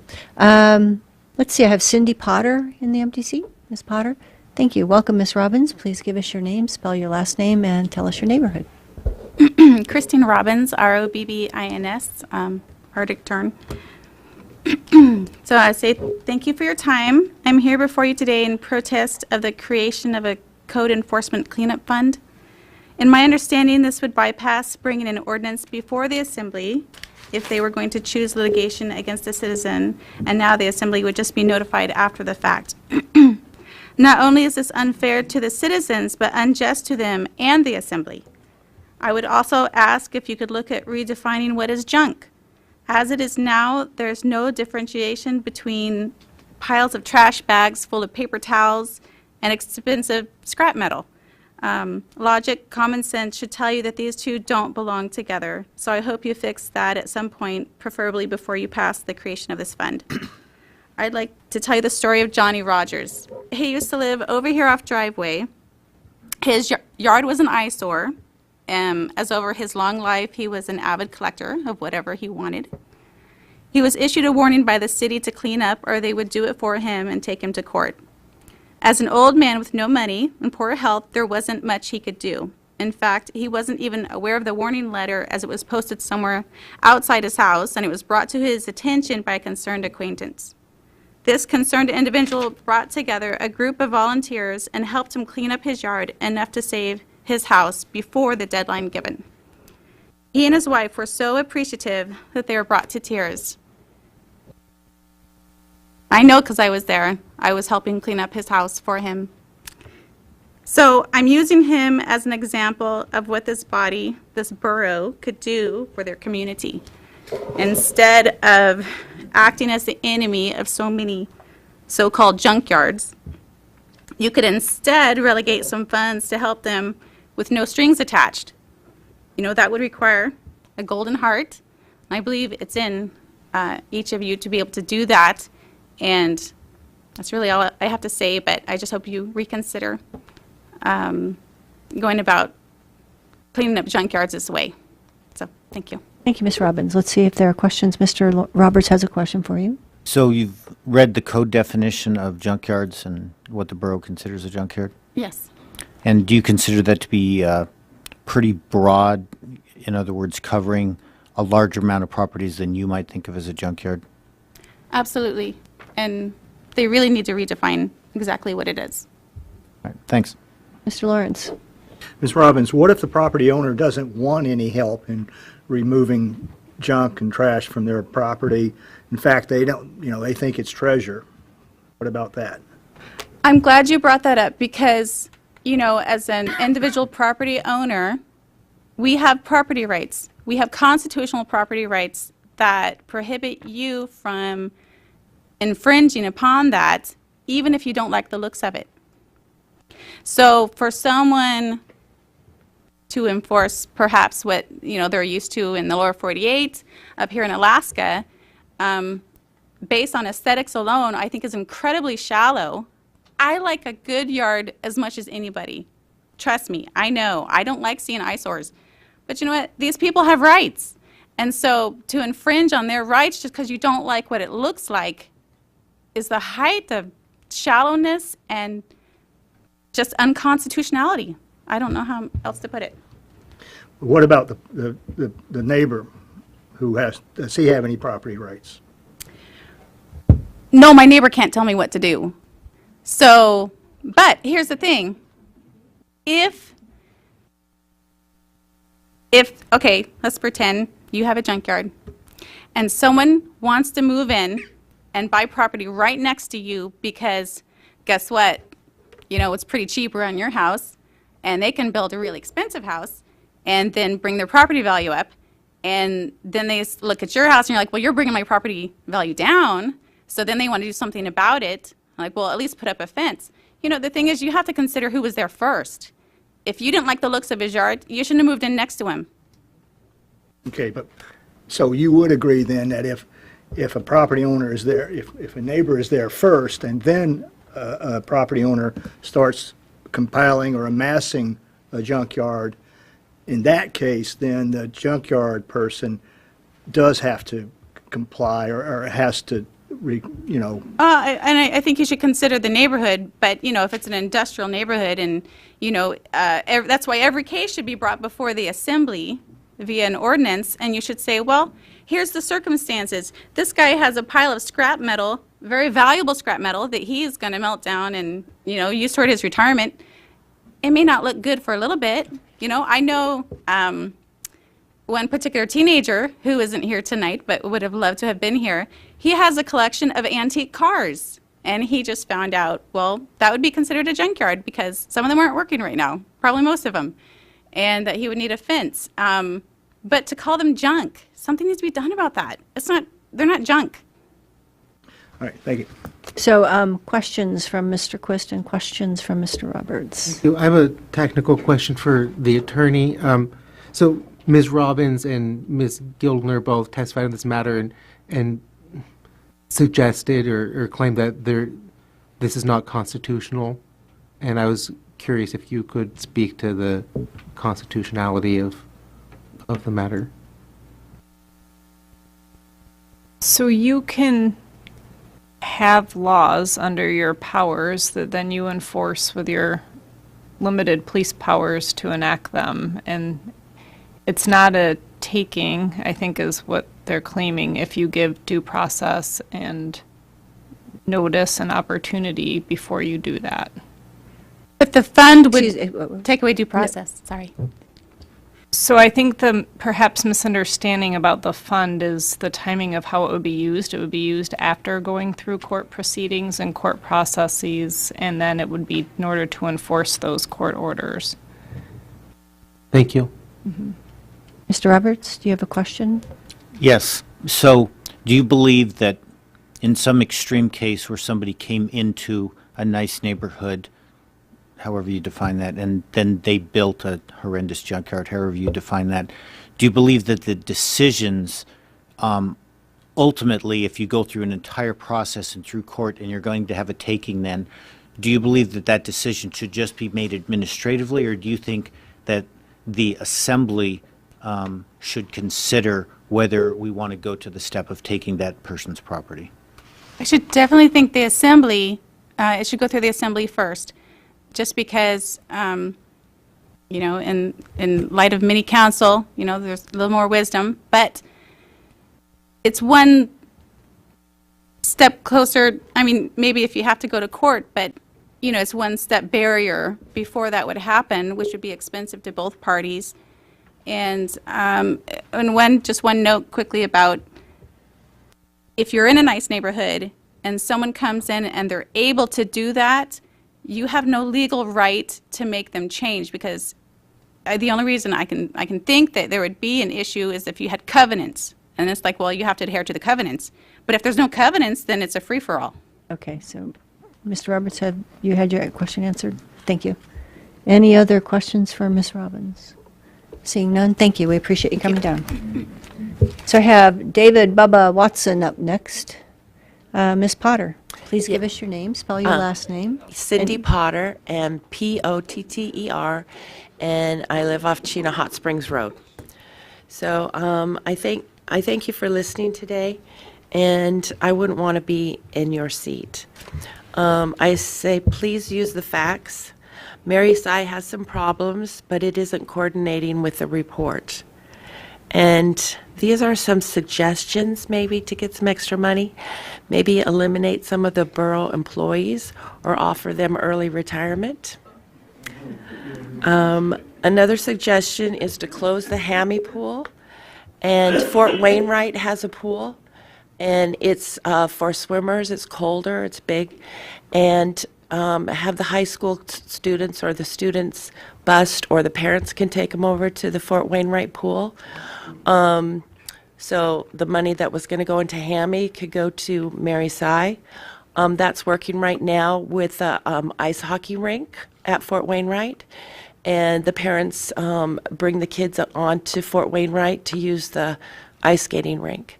So that's a suggestion. If Mary Sy gets seismic study, then I think every borough building should have a seismic study. And I don't know how many buildings would be left after that report. So I think every building should have a seismic study. This is a little out there, but why not have a casino? Bring in money with that. We already have pull tabs. We've got marijuana going. Why not throw in a casino? I mean, it's an option. When Mr. Bettingsworth came in and spoke at the last meeting at the very end, I also heard him say that he had just glanced at the report. But all of you ask him very intense questions, and this is very hazy, so I just don't know, what's going on with him, if he's in charge of that company, or if he's retired, or what. Why would he have only glanced at the report, And I'm very hazy on that. I think the solar idea is a great option, along with coal and other energies, so I think maybe we should look at that too, as an option. And just listening to her speaking about junkyards, in a way, it's like it's covered with snow 9 months out of the year. You're only seeing it 3 months out of the year, So, I mean, the 3 months is bad, but the rest of the time it's covered with snow. But I just really ask that you don't tear down Mary Sy until you have another building. Thank you.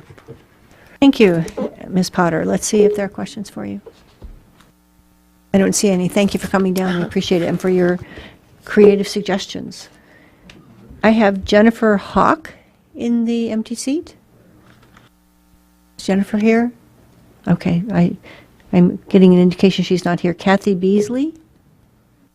Is Kathy Beasley here? Let me turn my mic up. So no Kathy Beasley. Okay. Then we have Scott Calder. There we go. Mr. Watson, welcome. Please give us your name, spell your last name. My name is Dave Watson, W-A-T-S-O-N. And first of all, I would like to thank all of you guys for all the hard work that you do, all the listening. You guys don't have an easy job, and we appreciate it. I certainly appreciate it, and I can see all the hard work you guys put in. Secondly, I would like to congratulate Nancy on her long tenure, and I sure hope I look as good as she does when I get to her age.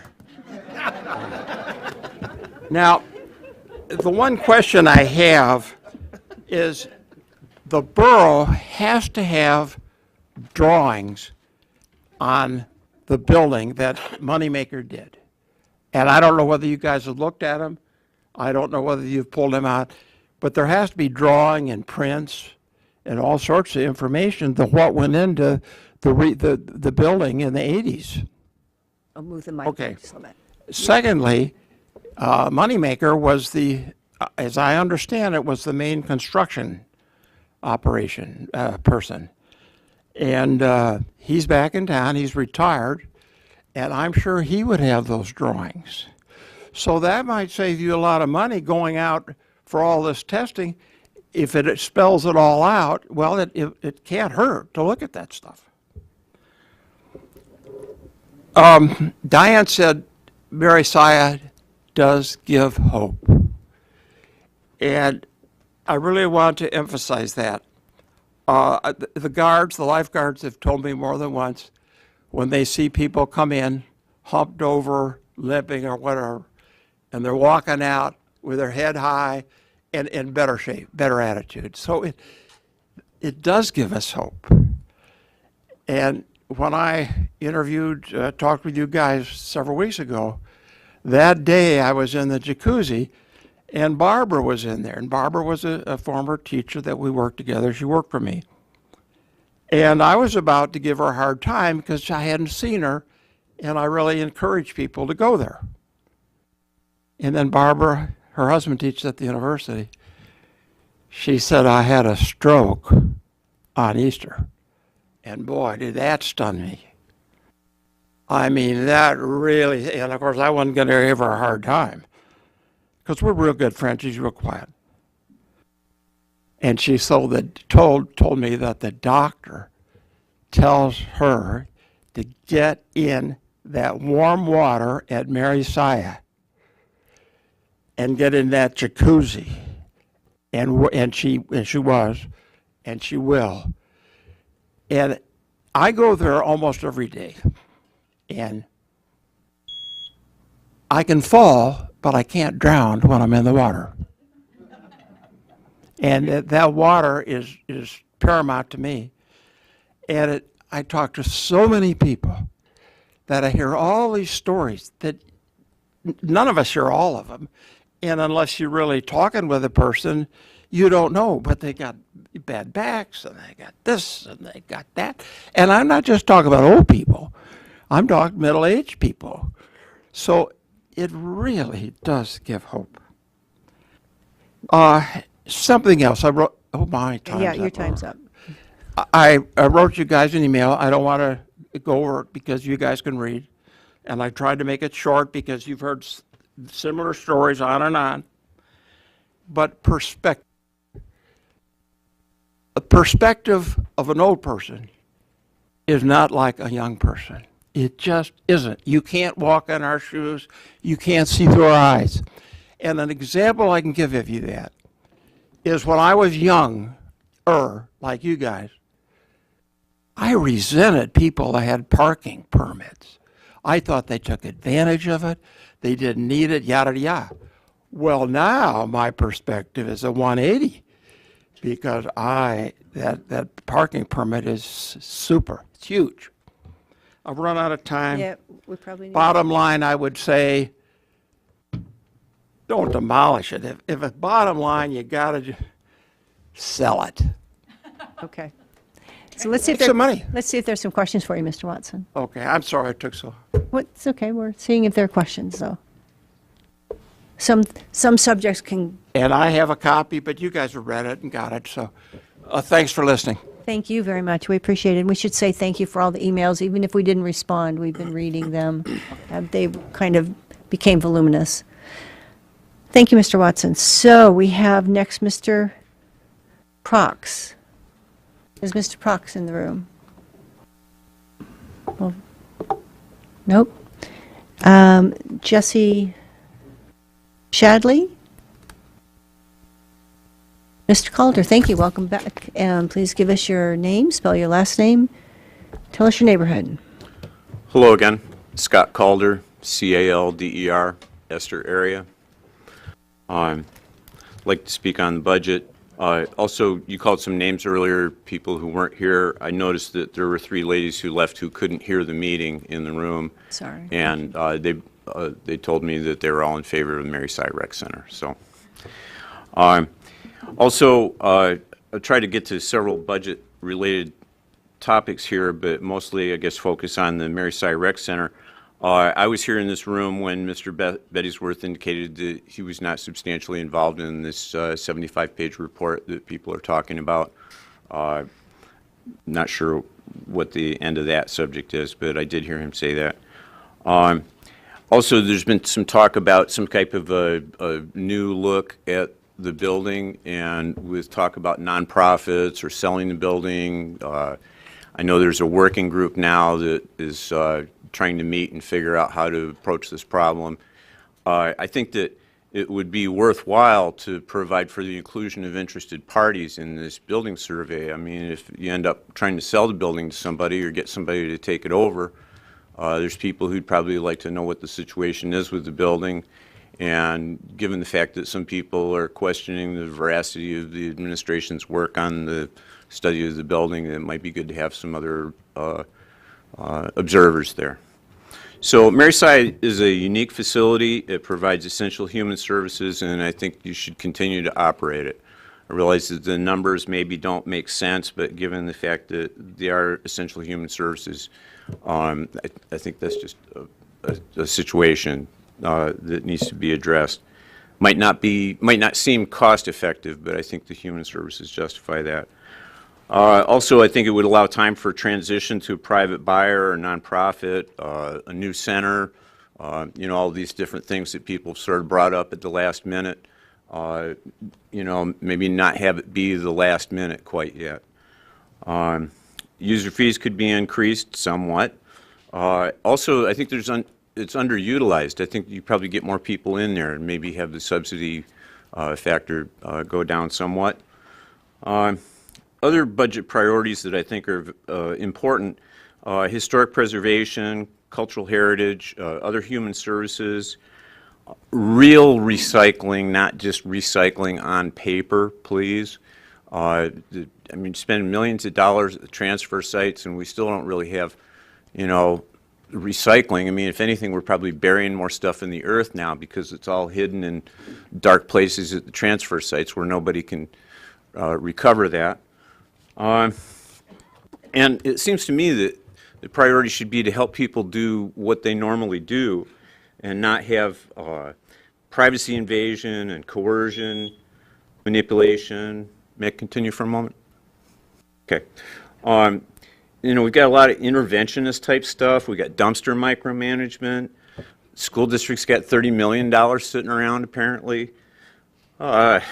Domestic heating surveillance, code enforcement, services to animals, and some people would say cruelty to humans, beach improvements. We've got a planning department, but it seems like we get pie in the sky and more restrictive. So I think you see where I'm going here. Quality of life should be the government serving the people and working for the people, and not the people working for the government. And I think that even people who might be against the public services, that other people are for, would think that that would be a monetary savings also. So thank you. Okay, thank you. Let's see if there are questions. I think Mr. Lawrence has a question for you. And Mr. Quist. Mr. Calder. Sir. Do you believe this borough should provide public services in those situations where it doesn't make sense numbers-wise, or that it's not cost-effective? Yes, sir, to some degree. And I think that that would be considered on a case-by-case basis, and that would not be a precipitous kind of thing, but that we'd have ongoing processes for that. And the Mary Cy Rec Center, as an example, has been something in existence for many years, and it might not be a moneymaker, but I think it is important, and I think that that's maybe a place where some of what you suggest is warranted. So clearly it's not a moneymaker, but if it is a money drain, you would support continuing its operation and doing whatever maintenance is necessary, and even though that means other borough services have to be eliminated? Possibly. How is it not possible that if we're spending more money on Mary Cy, that we're not spending less somewhere else? Oh, no, I mean, if it's strictly a matter of numbers, if you add numbers in one place, then in principle, if it's a zero-sum game, then you lose numbers in other places. And I've suggested that, in my opinion, and of course everybody has different opinions, that I think the lower priorities are some of these, just real quick, a few of them, this domestic heating surveillance, and I know some people call it air quality, but we've got code enforcement and beach improvements that are just talked about. There's a lot of things that maybe somehow make sense on paper or with numbers, but just to the average person out here who sees the 3 documents in the rack out there for the meeting as some kind of insurmountable obstacle to, any reasonable understanding of what's going on, a lot of us, we just don't get it. It's just, somebody said earlier, there's something wrong with this picture when you've got all these things that seem to oppress people in some way or another, and then you've got a few things that are, genuine human services, which I think are meritorious and arguable in favor of that. And we can't have the good stuff, but, it's like we can't have the good socialist schemes, but we have to have the bad socialist schemes. And, you know, I think conservatives and liberals alike would possibly be able to get together and decide that that's just upside down. And it may seem irrational, it may not make sense in numbers, but I think it leads to an overall feeling on the part of citizens that there's something wrong with this picture. And when I was over at the school district earlier this week, there was a gentleman who testified, I'm surprised it wasn't me, but there was a gentleman who testified that he thought they had a credibility problem. And so I think there's a general sense of that in society. And something like closing down the pool is an example of that. And something like spying on people when they heat their houses is an example of the reverse thing. Okay, have you had your question That's answered? good. Yeah. Thank you. Mr. Quist, do you have a question? Yes, yeah, thank you for your testimony. You made a comment, was kind of confusing to me. You said service to animals, cruelty to humans, and I just wasn't sure it was the juxtaposition or conflation or what you meant. That by might have been a little that. glib on my part. Shall I respond? Or were Yeah, you no, done? I'm genuinely Okay. curious what you meant. Well, I mean, I think there's a lot of people in this room who are in favor of this pool who feel as though it's rather cruel to just, you know, dismantle the only pool that serves their needs, or this one facility that seems to be the only possibility for serving their needs, even to the point of, you know, life, health, and safety of many citizens and potentially many other citizens. And yet we're talking about building a new animal shelter and things. I mean, not to, you know, I don't want to, you know, I guess get into conflict with other people who have other interests, but I mean, the resolution 2018, 16 or 18, whichever it was, that had the 11 things for proposed bond measures, a new animal shelter, you know, I mean, you know, we're going to get rid of the only pool that has services to, you know, therapeutic services, developmentally disabled and things like that.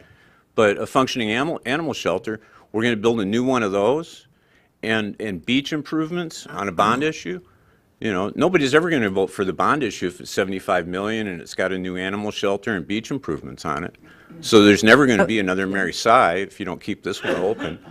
So just on this point, so you're aware that the budget that we're considering this week, you know, acting on next week, has $0 for a new animal shelter in it? Yes, sir. I am aware of that. However, it has been counterposed that, in consideration of the Mary Sy question, that there would be a new aquatic center built later sometime in the future, maybe if people vote for it, et cetera, et cetera, et cetera, and no plan or specifications for that. And, oh, yeah, on the list also, a new animal shelter. And I'm just saying that that reflects an overall consciousness and viewpoint that to me seems upside down. If, you know, if we're going to close the pool, but, you know, we're not going to close the animal shelter, we're going to build a new one of those. And I guess the animal shelter, I don't want to pick on that too much, that's not the most offensive thing, but, I mean, it just seems like it doesn't balance out to me, where the priorities are. Thank you. Thank you. Any other questions for Mr. Calder?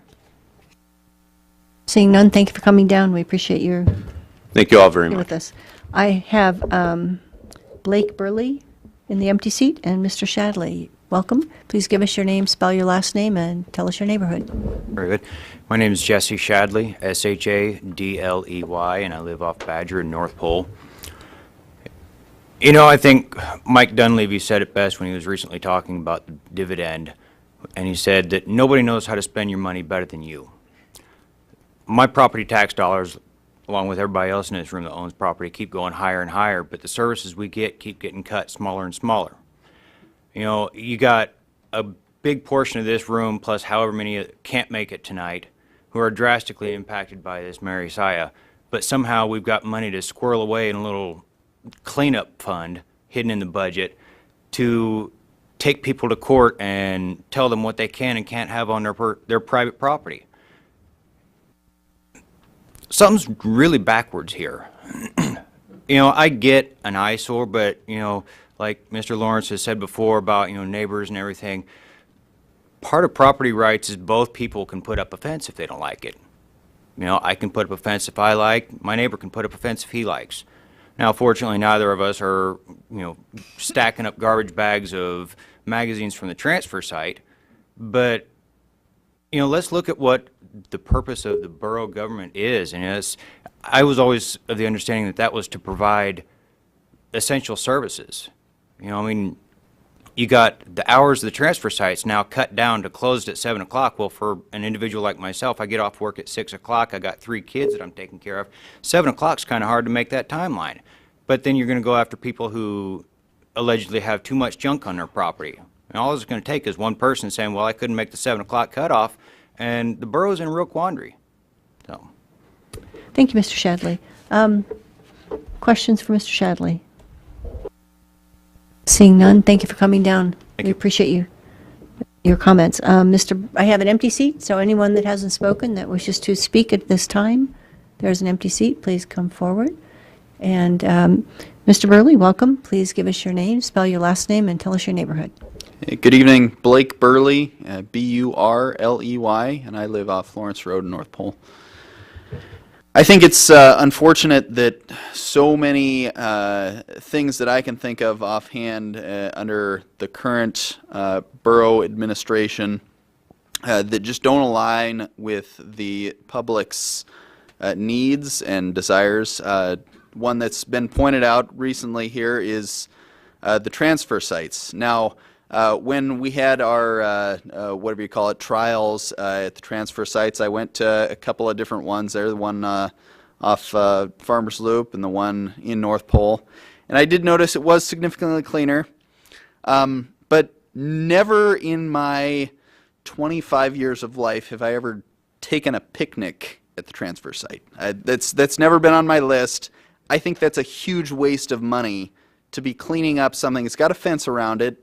Every time they go and empty the dumpsters, they rake up the trash. That's ridiculous to waste our money on that. Something else is definitely the air quality. That we are spending all this time, money, and energy on taxing our people for heating their homes, when I don't think there's been a single word said about people idling their cars in the Fred Meyer parking lot. And I dare say a lot of people have a much more adverse reaction to the emissions from a vehicle than they do from the emissions from a wood stove. Something else also is this money that's being put in for cleaning up junkyards, and I believe that of all things that scream just freedom to me, it's the ability for me to either build a $500,000 house or a junkyard on a lot, and it's completely my choice. And I think to take away that freedom from us is just stepping in the wrong direction of where our country was founded. The things that we have, moral responsibility is what it comes down to. And I think Lance Roberts has said this a long time ago, that it's up to you as a morally responsible citizen to look out for your neighbors and to realize, hey, you know, my neighborhood's kind of picking up and I've got a junkyard, I'm going to clean this up. And that's your moral responsibility. It's not the responsibility of the government to go in and clean it up. It's the responsibility of our neighbors. If we can go in as a neighborhood and say to these people, say, hey, you know, we'd really like your place cleaned up. And if there's enough people in that neighborhood that want that, they can make a covenant and you know, force them into that. As far as Mary Sy, I definitely think if there was truly a risk for the public, the borough, the city engineers would go in there and immediately close it, condemn the building, and not allow anyone in there. That's not happened. I don't believe it's a threat to our public safety, and I would encourage you to keep it open. Thank you, Mr. Burley. Let's see, and Mr. Roberts has a question for you. So, on this cleanup fund that right now, if the budget passes, if it passes in the budget this next week, gives the administration the ability to take property without ever going back in front of the assembly, so that the assembly doesn't even know that this is going on, and we read about it in the papers and find out about it. Do you believe that the administration should be able to make that choice, or do you think that the assembly, when going to the level of taking somebody's property, should use their discretion? I absolutely think there should be a due process come before the assembly.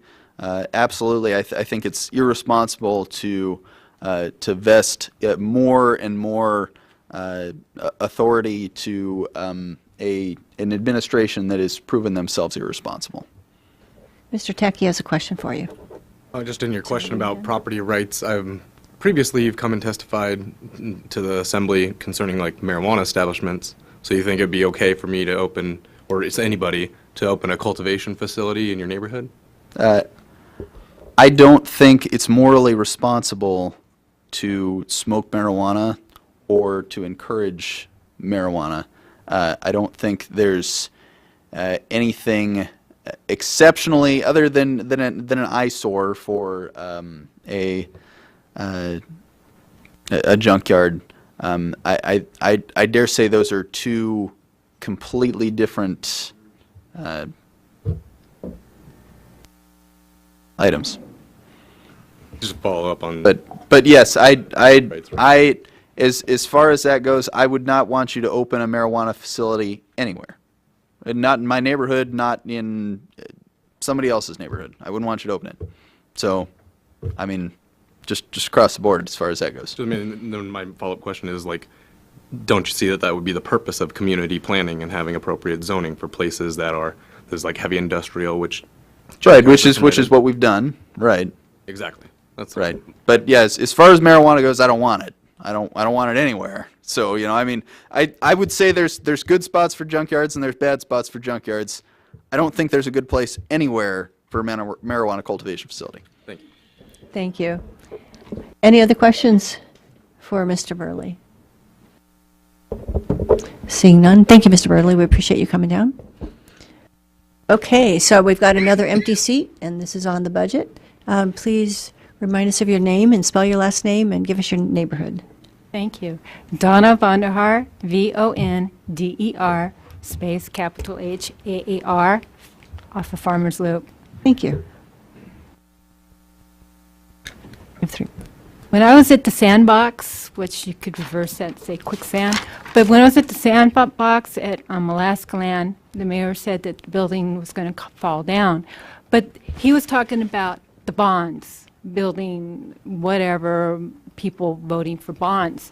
And somebody stood up, and I don't think anybody else heard because we did not have mics. He asked, well, if we have this bond issue and it's going to be a building, are you just doing the outside, or are you planning the inside for the, you know, how much to add to the bond? He says, well, it's just the outside. We don't do the inside yet.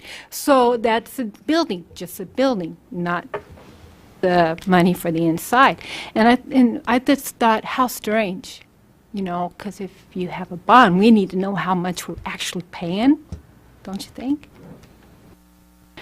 I don't know, maybe the mayor can answer. I don't know. Now. Okay. Is that? Not really. The casino thing that Cindy brought up, you know, if you guys, it might help because there's a lot of people that get free flights and free hotel in Las Vegas to gamble. I mean, if we had something like Alaska gambling, just think how much money that would bring in. You have this marijuana, which I voted for, but publicly, I thought it was just medical. I didn't know it was going to be recreational, which I'm against. Super, thank you. Thank so you. Let's see if there are questions for you or answers or. I don't see any. Thank you. We appreciate you coming down. So let's see. I have another empty seat if someone wishes to come down and speak. Okay. Welcome, Mr. Dowdy. Please spell your name and tell us your name. Dowdy, Spell it. D-O-W-D-Y, Steel Creek Road. Thank you. We have not just the Mary Si, the Stern Wheeler, Pioneers Hall, Aircraft Museum. They're not letting us down as much as our leadership is letting us down. They're going out and condemning the buildings and saying we got to spend a lot of money to get new ones to replace them over the years. Now, Mr. Castle, Mayor, was on this assembly. He worked around these buildings when he worked for the borough. This is not a new problem.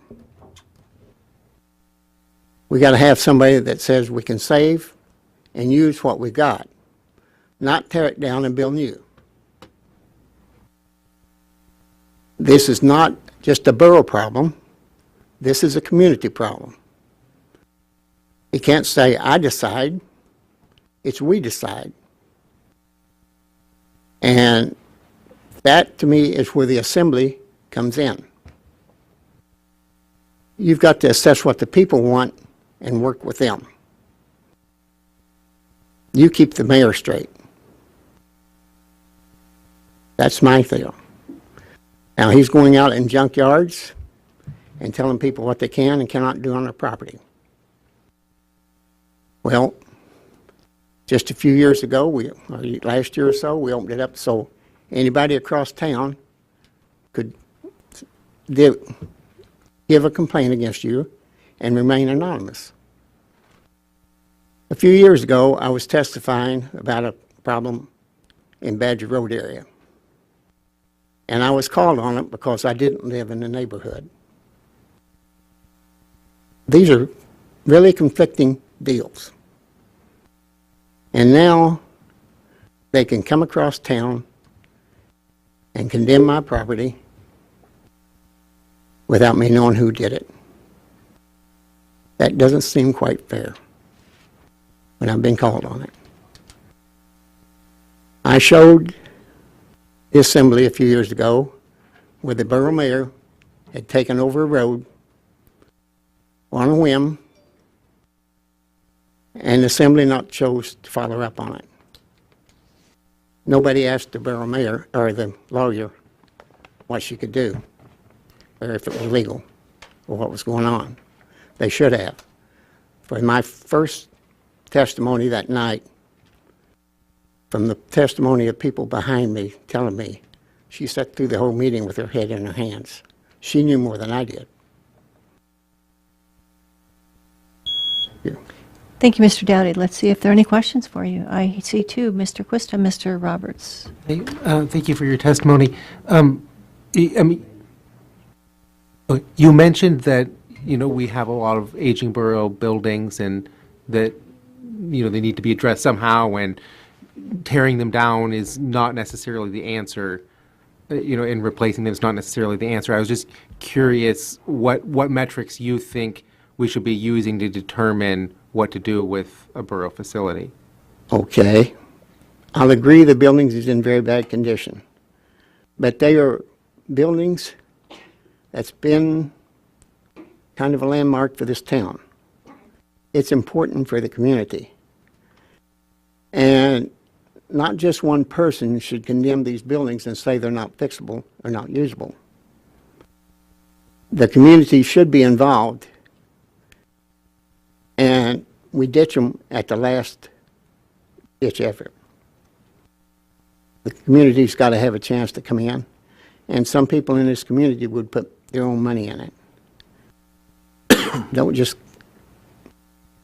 kill them because you can, because you want a new building. Okay, so if I could follow up, I get at some point, like, there's like a question of cost and like question of maintenance versus like longevity, right? So we can pay X millions of dollars over a shorter period of time to keep something open, or we can maybe pay more and get more usable life out of a new structure, and there might be operational savings as well. I mean, I guess I hear that you want to preserve as much as we can. I guess my question is, like, at what point do we take into account the reality of the numbers in that decision? There's no real answer to that. That's a decision somebody's got to make, and you're part of it. It's a community perspective. And you're essentially in a position that you've got to make the final decision. Not me.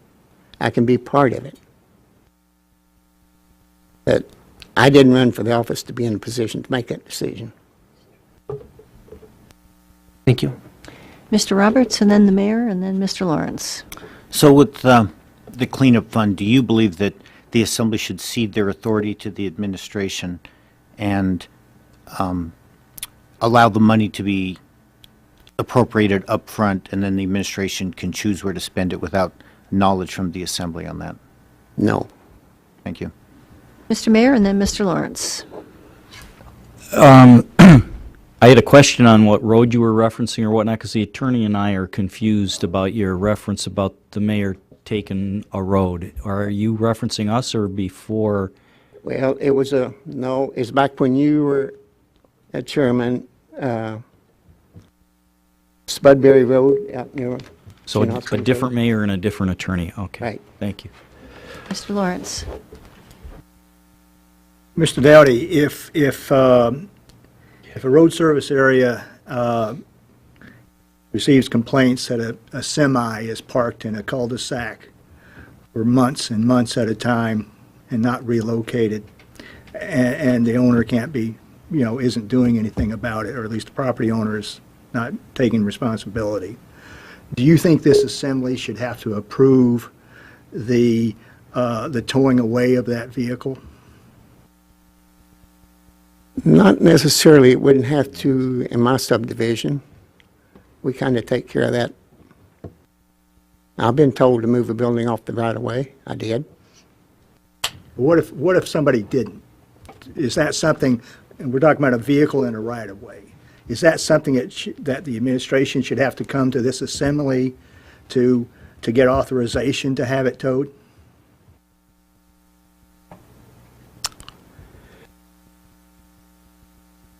That's a good question. And these are all debatable.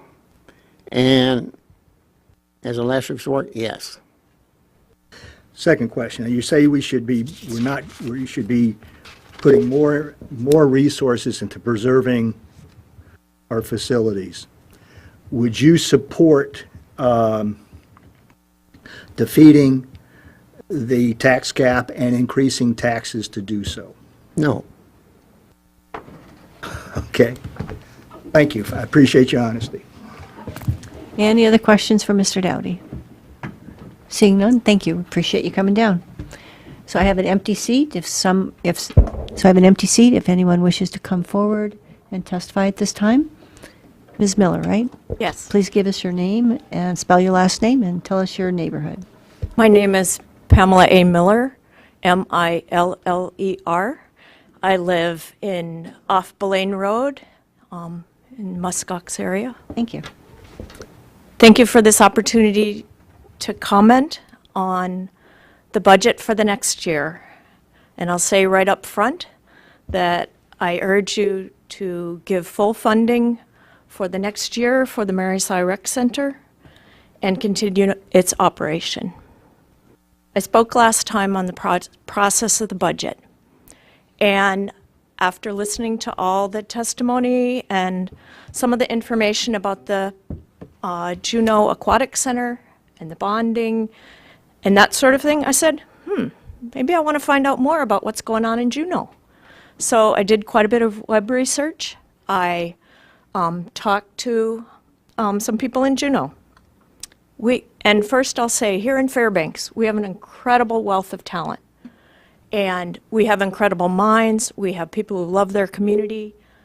We are going to have to step up to the plate in a more serious way, use our talents, volunteer for various boards, nonprofits, whatever it takes to keep our community the way we want it and for it to improve and maintain the quality of life. With that said, in Juneau, interestingly, in 2015, they started the Juneau Aquatics Board. It is not a fully empowered board under their borough, but it is an almost fully empowered board. They have used that board process to get better accountability over the management of their two pools, the new aquatic center that was built in 2011, and their downtown pool, which is a lot like our Mary Cy. Their downtown pool has a lap pool 83 degrees, a rec pool 90 degrees, sauna, exercise deck. There aren't any warm pools at the aquatic center. There had been a proposal to shut down their downtown pool. It was very much used by seniors and so on. The citizens stepped up to the plate and they got this aquatic board going. What I found is that it was established by the ordinance, and it sunsets this year. Their assembly gave them another year to come up with alternatives, but they have saved money in the operations. They've reduced the subsidy. They've increased their visitation. They've increased the enjoyment by the residents through this involvement of citizens in looking over the pool situation. They have a number of alternatives they're considering. Well, and another interesting thing, which I haven't seen for our budget, is how much it actually costs to run each pool in the borough and each of our facilities in any kind of detail. So I can address that if you're interested. I do have one other point I'd like to make about the alternatives Juneau is looking at, which are directly relevant, if there's questions about those. Okay. And, thank you. Questions about? Yes, Mr. Roberts and then Mr. Cooper. What is your final point you were going to make? My final point is that they are looking at a range of alternatives, from keeping it with the board like they have today, reverting back to Parks and Rec, running it. Another alternative would be a fully empowered board where that board actually runs the pool and can hire and fire and do all this stuff. One alternative is for the YMCA to start a local chapter in Juneau, but the borough would still own the buildings and they would still be responsible for the major maintenance and repairs of those buildings. They've been wrestling with these options for a number of years. I think they have a lot of lessons that they can teach us, and that to just say, well, sell it to a YMCA, that's a recipe for having it torn down without involving our citizens into what the options may be. So, we just got a letter, and it was about the riverboat in Enana, and it was very in-depth on all the repairs done, late 80s, 90s, I think, early 90s. And so it seemed to give the impression that there was a lot of community that came out and at least a fair amount of volunteer time, though I can't speak to details. And I'm just wondering, do you think that the borough should reach out and allow more volunteers to help do things like maintenance and upkeep and things related to the facilities like that? Certainly, I think there's a place for volunteers. I think part of what this board in Juneau was able to accomplish was to find people who had in-depth knowledge. I think they were able to hire some people to help them with running pools. People who knew how to run pools were involved, as well as the other aspects of the facility. And I think with the way this was sprung on the public, we would be nibbling around the edges instead of tackling it in a really meaningful way that could achieve the kind of cost savings that Juneau has achieved so far and that they're looking to achieve in more detail. Right. So, thank you. Mr. Cooper? I was going to ask about alternatives, but Mr. Roberts beat me to it, so. Thank you. And I would, you had something about the report that you? So the other thing about their board, its meetings are public. They have a lot of public testimony about the 5 alternatives they've been evaluating for the future management. And they publish all their minutes, their agendas, their minutes, their background materials online, so there's a wealth of information. There's a lot of wealth of information from their board chair and their board, but under the time constraints of this is pending, I think we deserve the time to have more people look into how we can keep the pool open and the recreation center that is so valuable in our community. Any other questions? I'm sure that we'd love you to either a copy of the report, if you would email us a copy of it, the clerks will forward it to us. I will give you just one of the best reportings from their website. It's from January 23rd of the Aquatic Board. And I just will say this is Juneau and how they chose to do it, but the model, I think, is a very valuable one. And we could also take some of the lessons to all of our other borough facilities, the 217 that exist out there that That would be a fun quiz to see who could name them all. Thank you. Thank you very much. It would be. I don't think we'd find anyone that could. Let's see. So we have another empty seat if anyone wishes to come speak. And please, welcome. Please give us your name, spell your last name, and tell us your neighborhood. My name is Britton Tuck, Tuck. Thank you. I live around the Chena Point area. I am 21 years old. I've lived in Fairbanks 8 years now. And you're probably asking why as a 21-year-old sitting up here and wanting to speak to you, I am here to talk about Mary Saya. Me and my husband recently were married, and we're going to be leaving the Fairbanks area this coming fall. It's very sad because I love the Fairbanks area, but the budget and many decisions that are being made here recently are very troublesome to us. I find it very alarming that this group of people had a notice on their door. There was no notice on Big Dipper door, because if that were to happen, I believe that this whole building would be full of hockey moms and dads going out the door. This was a smaller group of people, and I felt the need to come up here and speak to add one more voice to their group. I know the difference between right and wrong. It's very black and white here, and I believe it's become a little gray. So when I walked in, a lady named Miss Juliet, she is left now, she's an older lady, gave me this letter from her granddaughter in Boston, Massachusetts. Her name is Jessica K. Metz, and it is addressing the Mary Saya Recreation situation that we have going on now.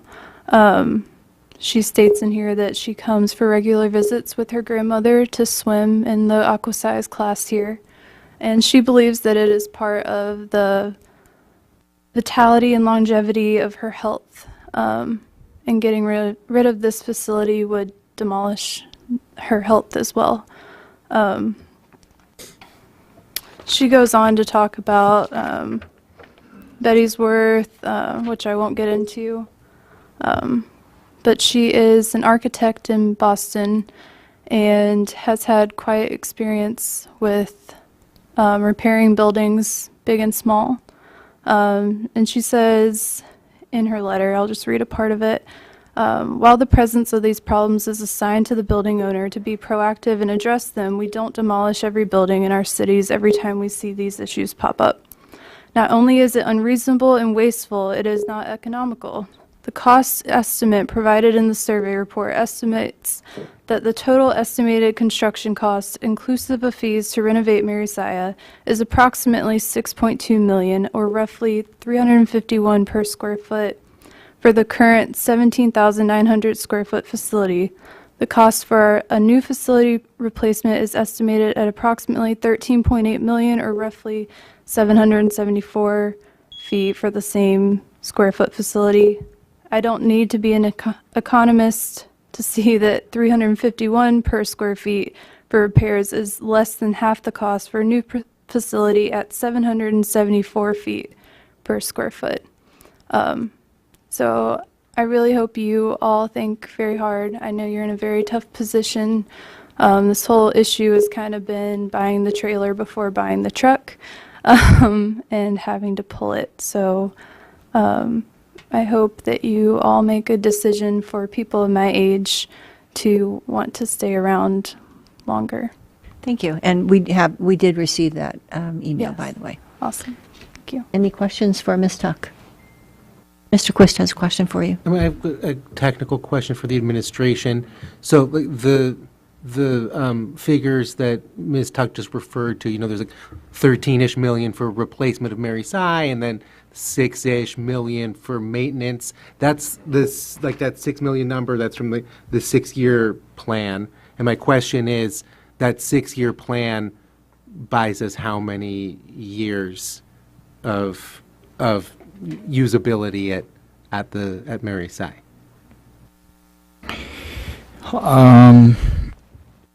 Probably 5.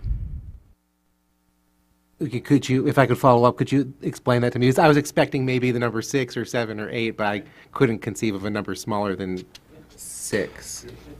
Well, the issue is that the Bettesworth report is not a complete report for that facility, as Mr. Bettesworth identified. And so there is work beyond what is in his report that, and we don't know the full extent of that, which is why the report suggests we dig deeper into the building. And the reason I hesitated to give you an exact number is until we do a deeper dive, I can't say whether that money would go for 4 years or maybe 7 years. The report identifies that there's suspicions that there's significant problems, and if that is accurate, we're looking at 4 years. So I picked 5, pick 6, pick 7. I mean, I can't give you a solid answer on it. I know it's not a long-term solution is the bottom line to this, that there will be much more money required after it in the not-too-distant future to keep that facility open. So, thank you. Any other questions for, yes, Mr. Lawrence? Mayor, how long does a new facility, what's the lifespan of a new facility? If we're talking about an aquatic center. well, obviously it depends on how it's built. I just came back from Washington, D.C., where everything's granite, and it lasts a long time. So the buildings there are hundreds of years old. Most of our buildings go 50 years as our design criteria now. Some a little longer, some a little less. Pools tend to be less because of the high caustic air quality within a pool. There are new designs that are better now and less caustic air with them and better ventilation systems. So I would hope we could get 50 years out of one. That would be our target. But it is a challenge because some of these technologies are newer, and I couldn't give you a solid answer on that. And a lot of it depends on how much money we want to put into the facility, too. Obviously, if we wanted to build it out of granite, that's going to extend the life of the facility. But obviously, the initial capital cost also. Thank you. Any other questions for Ms. Tuck? Seeing none, thank you. We appreciate it and congratulations. Oops. So we have another empty seat. If someone wishes to come down.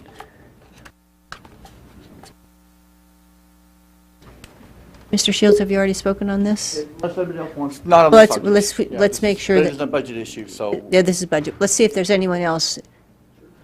Thank you. I see someone else coming down. We will come back. Mr. Tuck, welcome. Please give us your name, spell your last name. Sam Tuck, Tuck, Chena Point. I come here tonight in support of Mary Sy, keeping it open. I really don't have anything else I could add to the testimony that's been given tonight. I've heard some great testimony here. My comment would be this: do not turn the Mary Sy into a political wedge issue. That's what I see it as right now. And also, you need to look at what the definition of preservation is. And, bulldozer, we know what a bulldozer is. Push it down. Preservation is a whole different topic. So we don't have many historical landmarks in Fairbanks. Honestly, the only ones I can think of right off are the Pioneer Park. Some of the older buildings there. I may be mistaken. There may be some others, but not that I'm aware of. To have been here as long as we have, which is not tremendously long compared to the East Coast, but still, we have no history here. Mary Sy, I think, is considered a historical building, in my opinion. It may not be a registered historical building, but I believe it is a local historical landmark. So I would ask you not to turn this into a political wedge issue. That's it. Thank you, Mr. Tuck. Let's see if there are questions for you. Mr. Quist has a question for you. I have two, actually. First, could you expound on the idea of this being a wedge issue? Like, politically, I mean, I don't understand. I can't see at all the urgency of tearing it down before a bond issue is put up before the voters. I mean, it just seems completely backwards. I mean, why would you buy car tires and not have a car? Sure. Okay, I understand now. Thank you. And my other question, if I may. So, I mean, you could talk about other borough buildings in this answer if you want, but like just in the context of Mary Sy, since, I mean, that's what you're interested in today, can you imagine a scenario where it would be prudent for the borough to replace the facility? And, and if so, what does that scenario look like? Maybe at some point. Economically, I can't see it at this point in time. I mean, I know some people think that the economy is bumping right along. It's not. I don't think a bond issue will be supported in the fall. Why would you tear your house down before you had another house to move into? I just don't understand that. I mean, if you had to lock the doors and leave it, it's got locks on the doors. If it's a safety issue, it should have been closed before now. Okay. I have nothing else. Thank you, Mr. Roberts. So do you believe that going to shut down the Mary Sy now has the appearance of trying to influence the bond election for the Aquatic Center that may be coming up? Yes. Thank you. Thank you, Mr. Mayor. A question for Mr. Tuck.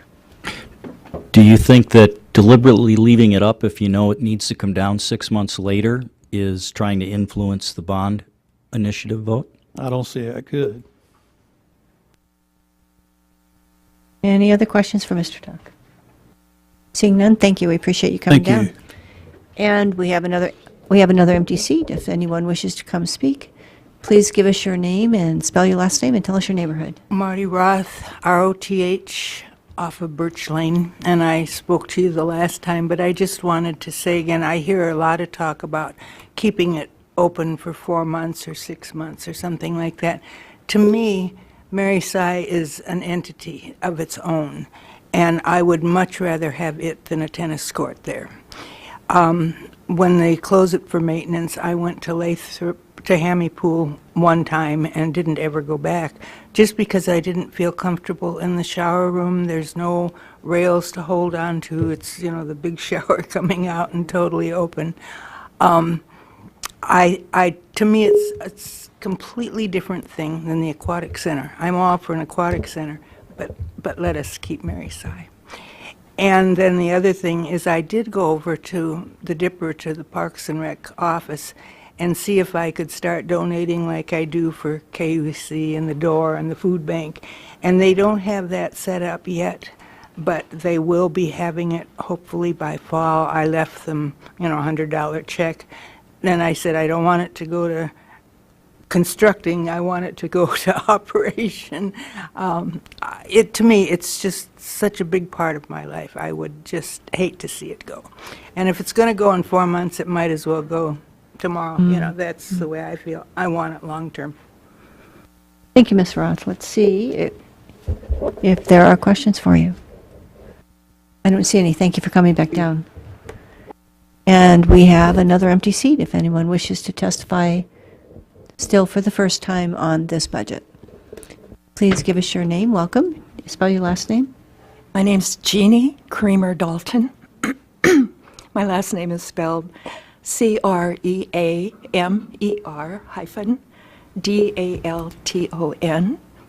Thank you. Was that Janie or Jeannie? Jeannie. Jeannie, thank you. J-E-A-N-N-E. Thank you. Welcome. And thank you. Thank you for being here and all your hard work on this budget and everything else. I have two things. One is Mary Sy. I believe it should stay open until another facility is built, because it's critical, as you have heard. I personally don't use it. I should. My parents did before they passed, and it was a great, it helped them tremendously.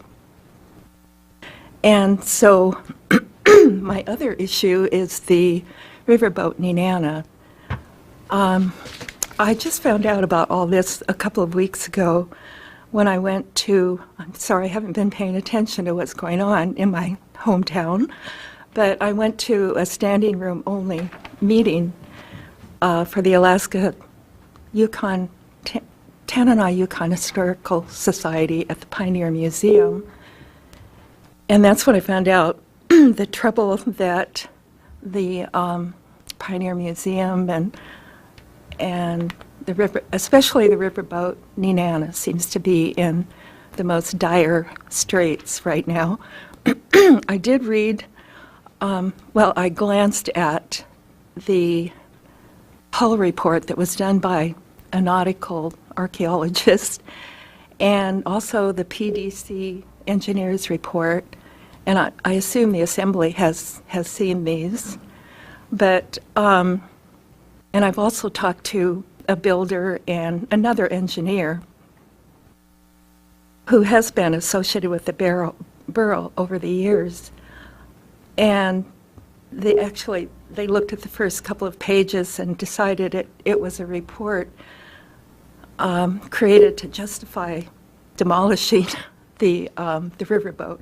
That may or may not be true, but in my opinion, this riverboat is Alaska Land Pioneer Park, and it's also significant to the history of Alaska. It played a significant part, and it's also very educational, story-wise. You know, they could bring, and maybe they already have in the past, brought classes to the boat to see the diorama of all the rivers, the villages. And so, in my opinion, riverboat should stay at Pioneer Park, and if the borough can't afford to maintain it, that the community and getting grants could step up to the plate to keep it, to restore it and maintain it in perpetuity. So that's my opinion. Thank you, Ms. Kramer-Dalton. Before you leave, let's see if there are questions for you. I don't see any. Thank you for coming down and speaking with us. Thank you. And for your passion. So I have one last, another empty seat. Is there anyone that wishes to come forward? So I now have another empty seat. If anyone else wishes to come forward, please take it. Welcome. Please give us your name and spell your last name. Gerald Whitton, W-H-I-T-T-O-N. Thank you.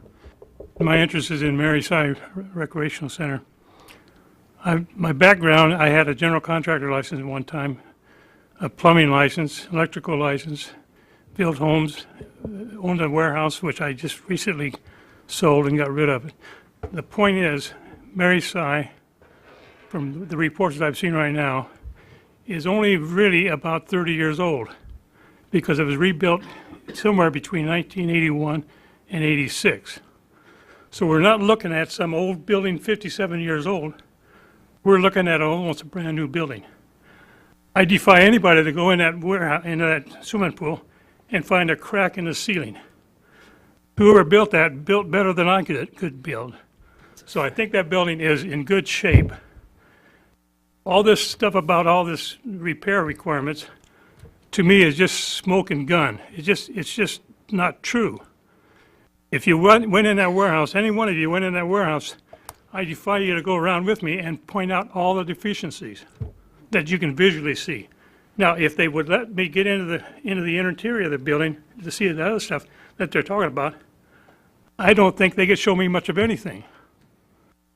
And then the idea that they would sell that building for $1, that's total nonsense because that building is worth probably, I don't know, maybe $500,000 to $1 million. And to tear down something like that and destroy, let's say $1 million, just to be able to have some money to build a new building, which may never happen because I'm not going to vote for a new bond issue, And from past experience, there's very few people will vote for it either. So now we got a facility we just tore down, which is no longer used for anybody. We destroyed $1 million worth of value. And all these people that use that, not only do the seniors use it, the handicapped use it, the children use it, all kinds of people use that place there. And some people, well, the seniors don't need it, they can go somewhere else and that. Yeah, I could go somewhere else, and that's not a problem for me. But it is a problem for a lot of those people there. Now, when I had an operation a while back, I used that pool and that facilities to recover from my situation. And that's what a lot of people do there. They're in there. One lady walks in there, she can hardly walk, but she walks in there with her crutch and that, and takes her a long time to get in there. But that person can't go anywhere else but that place there because it's got all the facilities for it. And like I say, go in that pool, look at the ceiling, show me one lousy crack. You can show me places where a little bit of moisture got to the paint and that, and you can see one little hairline crack on this one corner of that building. But I'm out of time. Well, thank you, Mr. Whitten. Before you leave, let's see if there are questions for you. I don't see any. Thank you for your testimony. We appreciate it. Thank you. Okay, we're going to have another empty seat if anyone wishes to come down that hasn't already testified.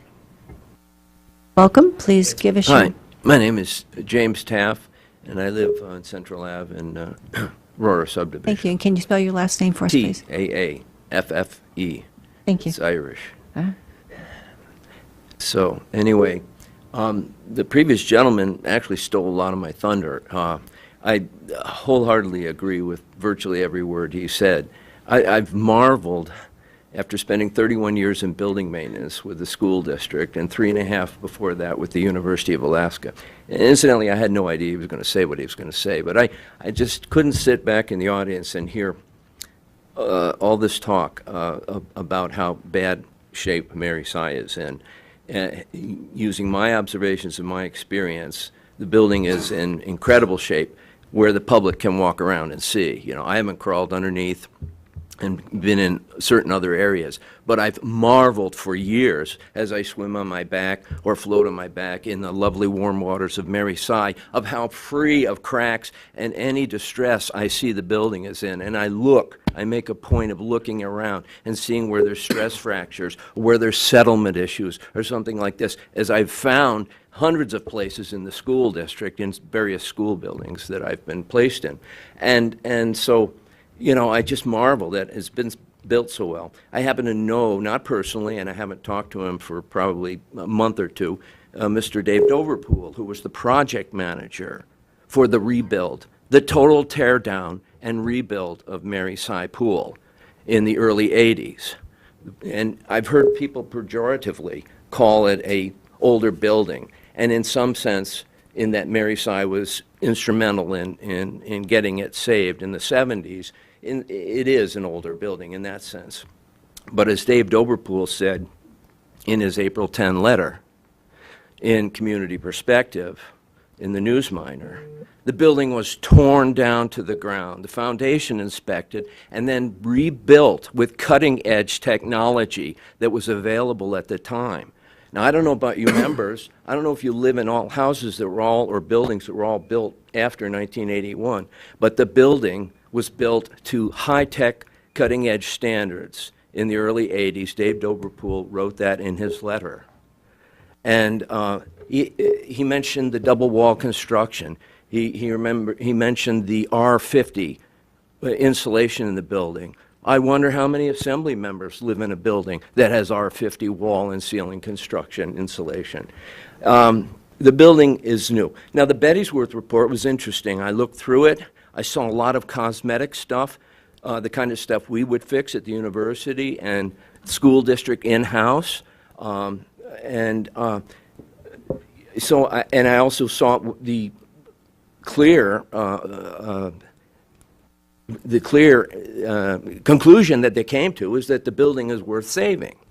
And they said it could be fixed in stages over a period of years And I seem to recall that it was less than $240,000 for the first initial year of maintenance on the building in order to do it for the first year.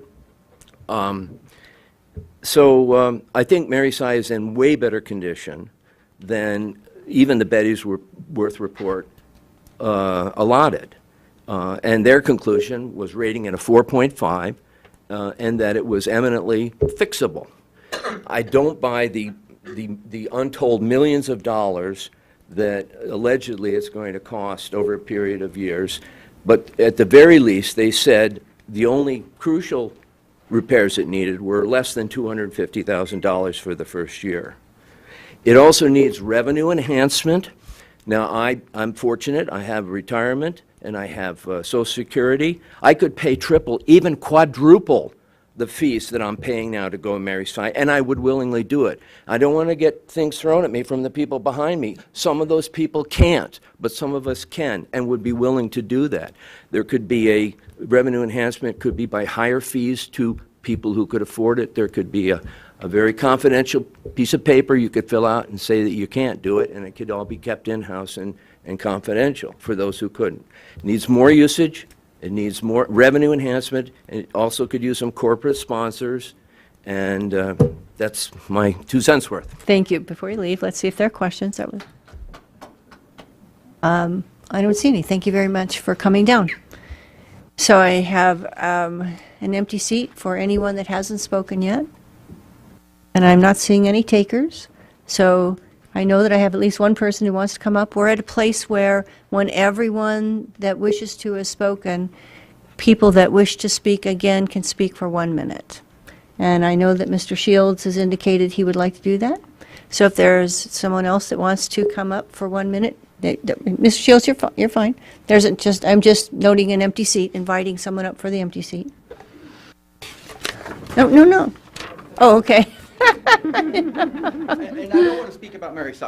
You guys have been listening to testimony for 2.5 hours. I very much appreciate that. This is 1 minute on the budget. Yeah. Okay, 1 minute on the budget. I have a question. This Community Activity Center, is that the, I'm sorry, Mr. Lawrence reminds me that we didn't get your name and address. We got so excited. Sure. My name's Robert Shields. I live in the McGrath subdivision. Spell your last name. Shields. Thank you. So I have a quick question here. Is the Community Activity Center listed here on the line budget, is that the Community Recycling Center? That'd be the Carlson Center, I imagine. Okay, because I couldn't find anything in here about the recycling center, and that's what I wanted to speak on. I was asked here to speak to the issue of Mary Si, and I spoke to Scott Calder about another budget issue, which is of real concern to me. And I told him that for everything there's a time and place. Well, the testimony I've heard here tonight about junkyards and transfer stations and trash and tearing down buildings, tells me that maybe now is the time and the place to bring this up.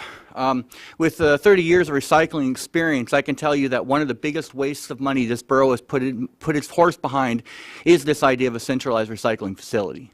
Many Fairbanksans were recycling just fine before the borough got into it. I've tried to bring people who are local entrepreneurs who want recycling solutions, and they're not interested. So we're paying a lot of money for out of sight, out of mind, and we've hired a recycling manager that has absolutely no experience. So I don't understand how these are cost-effective options to consider continuing. Okay, thank you.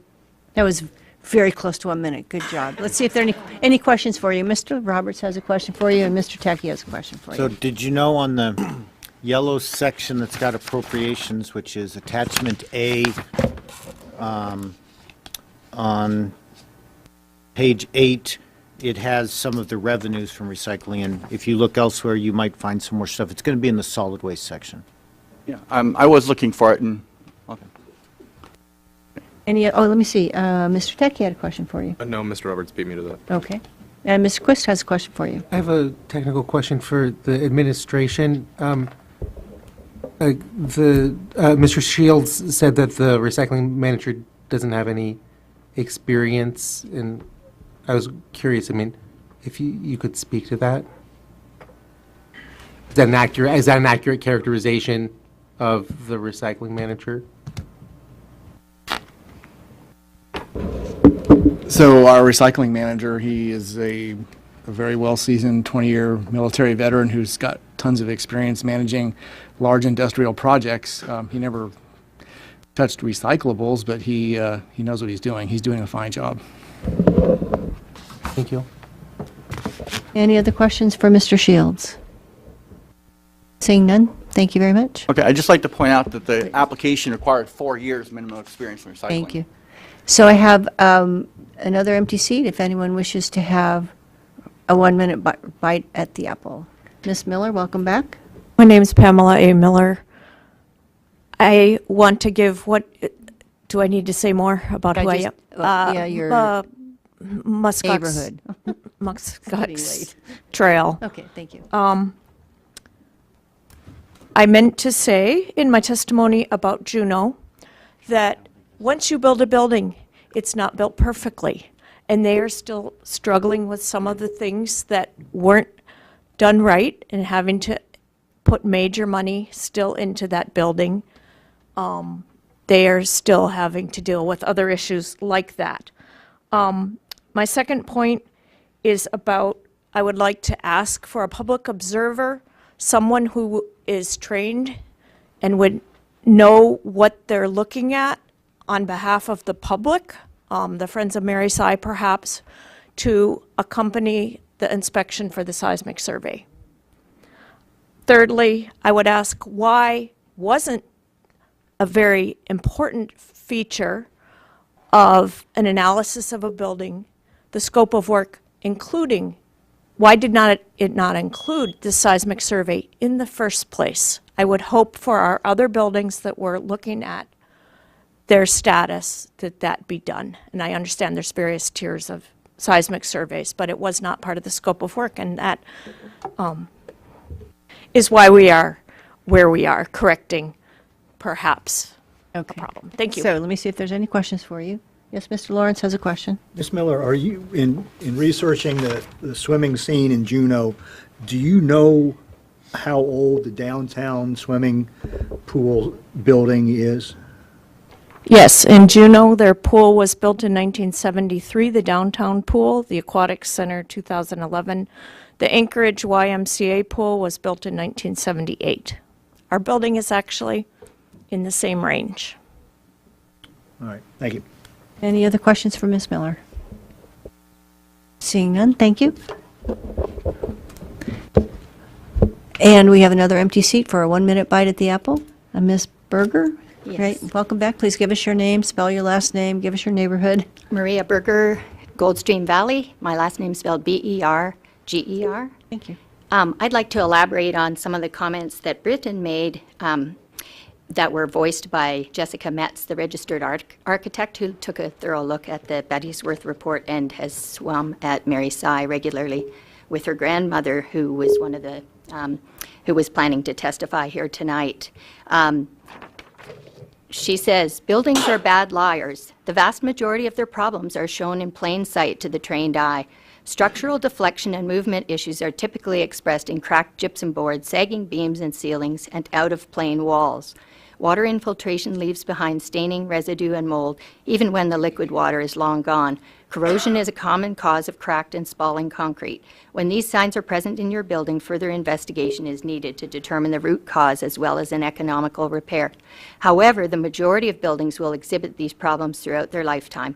While the presence of these problems is a sign to the building owner to be proactive and address them, we don't demolish every building in our cities every time we see these issues pop up. Not only is it unreasonable and wasteful, it is not economical. And that's my contribution. Thank you very much. Let's see if there are questions for you. I don't see any. Thank you. Thank you. And we have another seat for a 1-minute bite at the apple if someone has one last thing they want to say for 1 minute. Mr. Dowdy, welcome back. Please give us your name, spell your last name, and tell us your neighborhood. Asa Dowdy, D-O-W-D-Y, and Steel Creek Road area. I would like to back up Mr. Shields' statements. We put in $3 or $4 million in the sustainable complex last year. That could have been gone into maintaining buildings. The recycling center should be able to pay for itself. I would hope that no more money is being put into it. We've got 3 or 4 million already. Now, knowing anything about recycling, I got 200 or 300 computers sitting in my place right now I need to recycle. And they're older computers. These new computers, they're not worth it to me. There's not that much value in them. And I was recycling at my place. People might call it a junkyard, but I recycle quite a bit. So it's all how you look at it. Thank you, Mr. Dowdy. Let's see, Mr. Roberts has a question for you. Did you know that there's talk out there, I don't know where it's going, but as was mentioned earlier, we've had a couple letters from the Sustainability Commission and the Green Star about a fee being charged for electronics recycling. I could see that. They want somebody else to pay for it because on the average, we're spending 65 cents a pound to send the stuff in. And there's no real value in it. Yeah, I was just letting you know in case you wanted to get rid of your stuff. Okay, any other questions for Mr. Dowdy? Or recommendations? Mr. Quist? Mr. Dowdy, did you know that the proposed fee wouldn't affect residential users of electronic waste recycling, as Mr. Roberts might have implied? No, I don't pay any attention to it because I'm not figuring on giving it to the borough. Okay, any other questions for Mr. Dowdy? Seeing none, we have one more 1-minute bite at the apple. Welcome back, Ms. Creamer Dalton, right? Yes. Please give us your name, spell your last name, tell us your neighborhood. You'll have 1 minute. Okay, my name's Jeannie Creamer Dalton, Creamer-Dalton. I live off of College Road, Lameda area. I forgot to mention, I didn't know what was going on after that meeting, April 18th, and I tried to find out if any grants had been applied for in regards to the riverboat Nenana. Nobody, and I called this Alaska Association for Historic Preservation, and they said nobody had submitted anything yet, that a board member wanted to, but she had unexpected surgery and was unable to do it, and they would be happy if I or someone would submit it, and so I did.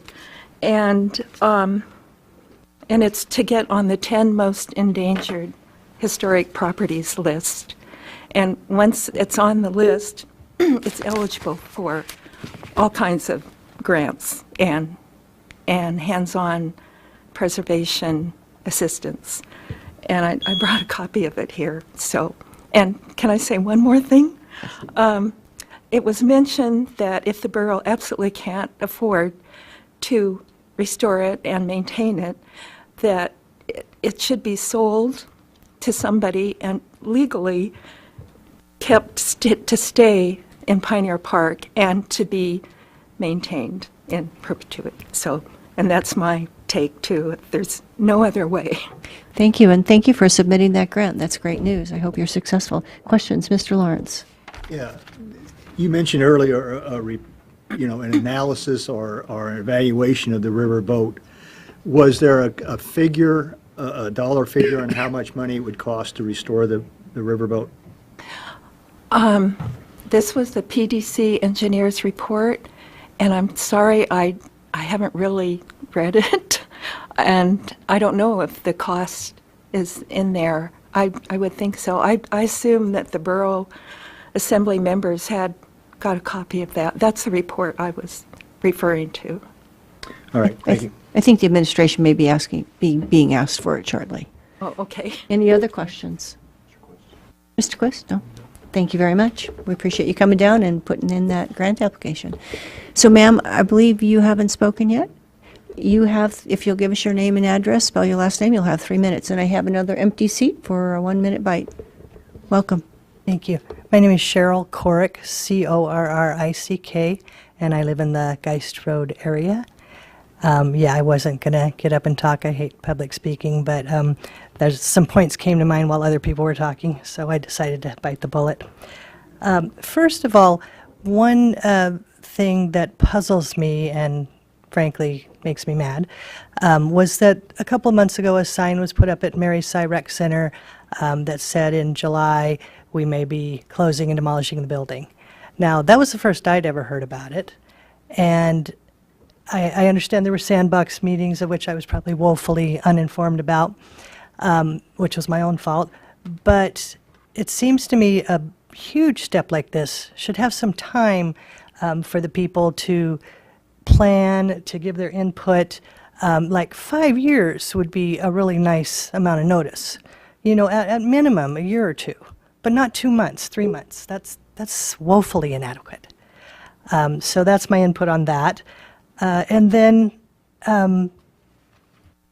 what we have here is what somebody said about the school district, a lack of credibility. And this is a big part of our problem with the assembly. And I've heard many, many people speak to this sort of thing. There's not a trust here that we need to have. Part of the problem is we're hearing a lot of speculation and not a lot of facts. And there's a feeling that maybe a lot of facts are being hidden from us. When I hear figures like, you know, this new building, or not new building, rebuilt building with all the issues, spending millions of dollars, you know, it's going to last 5 years. Well, you know, I can put out figures too. I can say for $5 million, we're going to have a new building for 30 years. You know, I'm just as credible as that sort of speculation that we've been hearing here. This meeting and the one a couple weeks ago, hearing things like we may get into that building that was rebuilt in the 80s and find asbestos and lead. Well, guess what? In the 80s, we weren't using asbestos and lead. They were tearing that stuff out. Things like comparing us to the Masonic Temple and that the roof may fall in and kill hundreds of people. These are the reasons you guys don't get credibility. We're hearing this from our mayor, all due respect. We need to come together in truth and honesty and put out facts, not speculation. And until those facts have been investigated and properly put out, we have no business talking about tearing down Mary Cy Rec Center. Because frankly, the people don't believe the information we're being given. That's all I have. Thank you, Ms. Corrick. Let's see if there are questions for you. Mr. Lawrence has a question for you. I know this isn't going to be well received in this room, but could some of the reason be that people don't believe what they're hearing is because they don't want to believe it? Of course, that's going to be part of it, but a bigger part is there's been no notice. All of a sudden this is sprung on us, and then we hear what could be described at the worst as catastrophic thinking and at the best as a glass half empty kind of thinking. All right, thank you. Yes, Mr. Roberts and then Mr. Quist. Do you think that part of the reason there might be a lack of credibility is because all the numbers being given out seem to be worst-case scenario numbers? Yes, and every time we hear them, the numbers go up. Mr. Quist? Thank you. I'm going to ask you a question I asked a couple other testifiers. I didn't get a straight answer, but I've got a feeling I'm going to get a straight answer from you.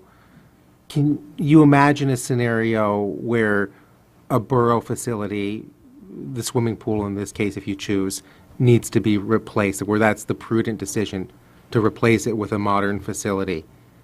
And, you know, if so, what does that scenario look like? Yes, and what I would think is that scenario would look like there'd be some long-term planning, and there would be a replacement for that facility being torn down.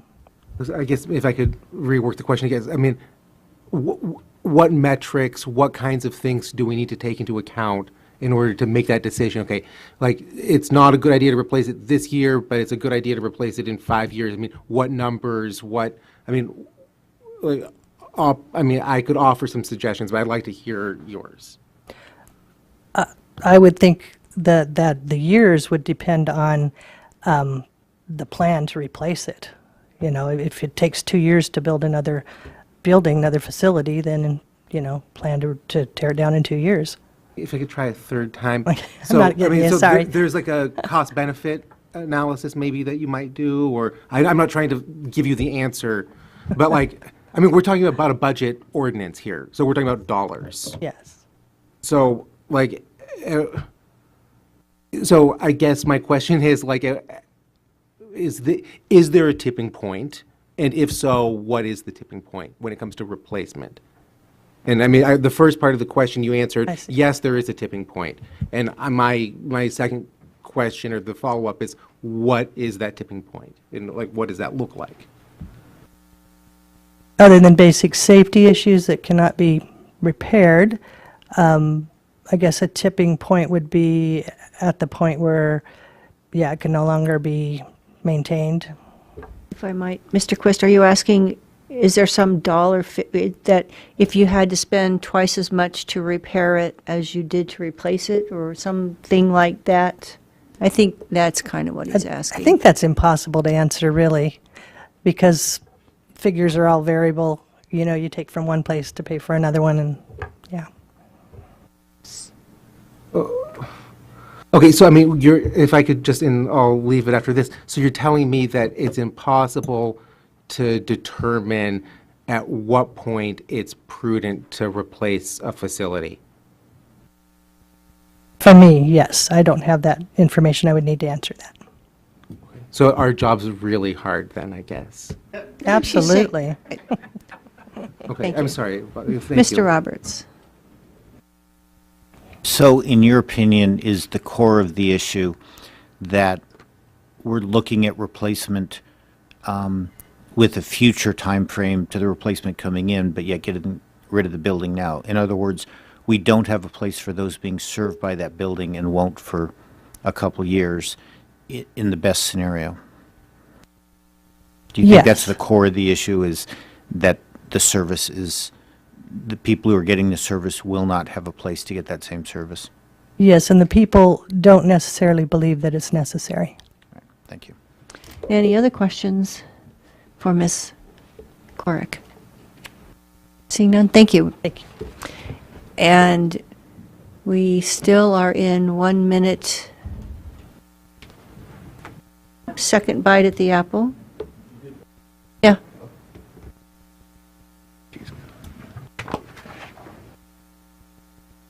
Welcome back, Mr. Calder. Who could resist another minute? Okay, please give us your name and spell your last name and tell us your neighborhood. Scott Calder, C-A-L-D-E-R, Esther area.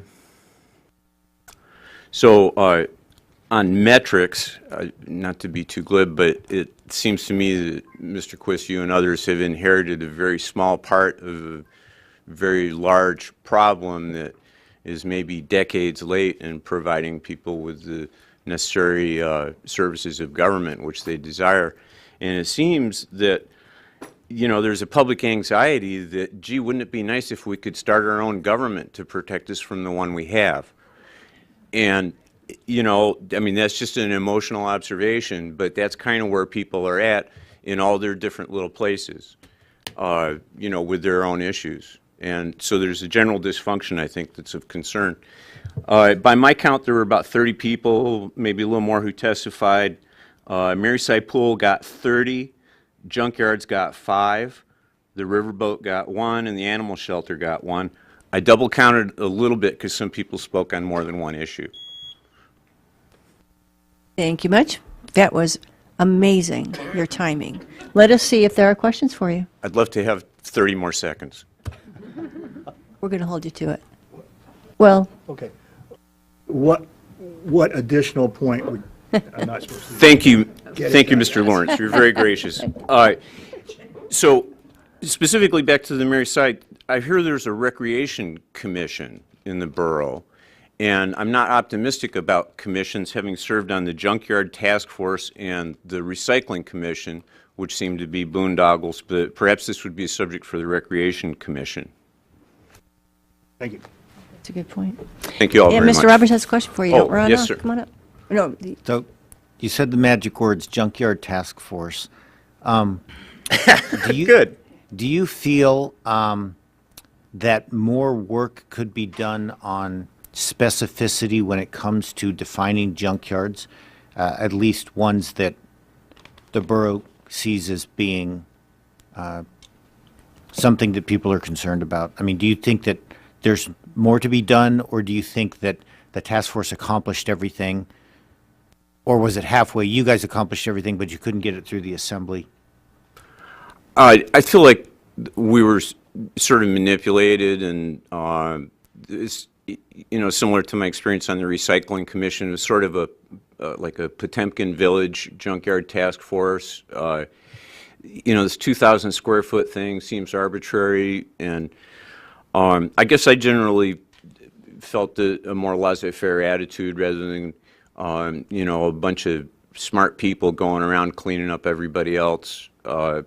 It just seems unfriendly and overzealous to me, and I just hate to see us, there's all kinds of people in the world, but I just hate to see a bunch of money spent, local money spent, creating that type of conflict in the community. Do you think more work could be done on the definition that currently exists? Oh, sure. Yeah, I think that anything that causes people to not be afraid of their government and feel as though they're being invaded in their own homes, that's all extremely productive work. Thank you. Thank you. Mr. Mayor has a question for you, Mr. Calder. Yes, sir.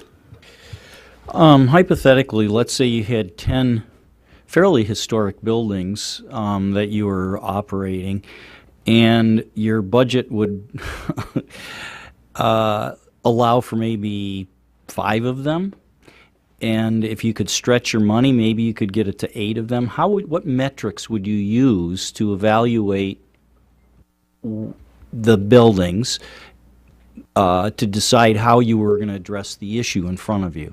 What metrics would you use for that? Well, clearly, sir, that's an overextended position, and I guess I don't have every number that you have access to, and I've been very impressed by your work to address this issue, and I'm sorry there aren't better answers. But as I said before, there's talk about spending millions of dollars on a garage that Mr. Lawrence found out by asking staff was not just a normal garage. We're going to maybe spend $35 million later to avoid spending $6 million now. I think there are judgment processes here that have mathematical and economic implications, and I'm concerned that people feel like there isn't a responsible way that this is being addressed. And so while I take the point of your question that the numbers aren't working out, it could be more than a matter of numbers. And I've heard people talking about starting nonprofit corporations, or people maybe showing some interest in becoming private individuals for the Mary Sy Rec Center in particular. And I'm not in a position to do that, but I would support discussions of that, and it seems to me that it's very constructive that we have everybody in this room now trying to discuss that. But this is sort of, like the 11th hour or 11:48, on a process to resolve questions like this. So I think that beyond the numbers, the public trust issue is huge. And however this is resolved, your point is that, well, next year it's going to be a different building, and after that it's going to be a different building, and yet we're still going to have people spying on people heating their houses and going around and cleaning up their yards for them, whether they like it or not. And, Is your question answered, Mr. Mayor? It's a matter of priorities, and it all requires money. And so people look at, well, what are you spending money on, and what are you not spending money on? And so here we all are talking about that, and I appreciate your time. Thank you, Mr. Calder. We appreciate you coming More down. questions? I don't see any. Thank you. Oh, darn. Oh, darn. But I do have an empty seat for a 1-minute bite. And ma'am, I think this is your first time, so you have 3 minutes. Please give us your name and spell your last name and tell us your neighborhood. And my name is Janice Whitten, and my last name is spelled Whitton. Thank you. And your neighborhood? And I live over in Gold Rush. Thank you. Okay.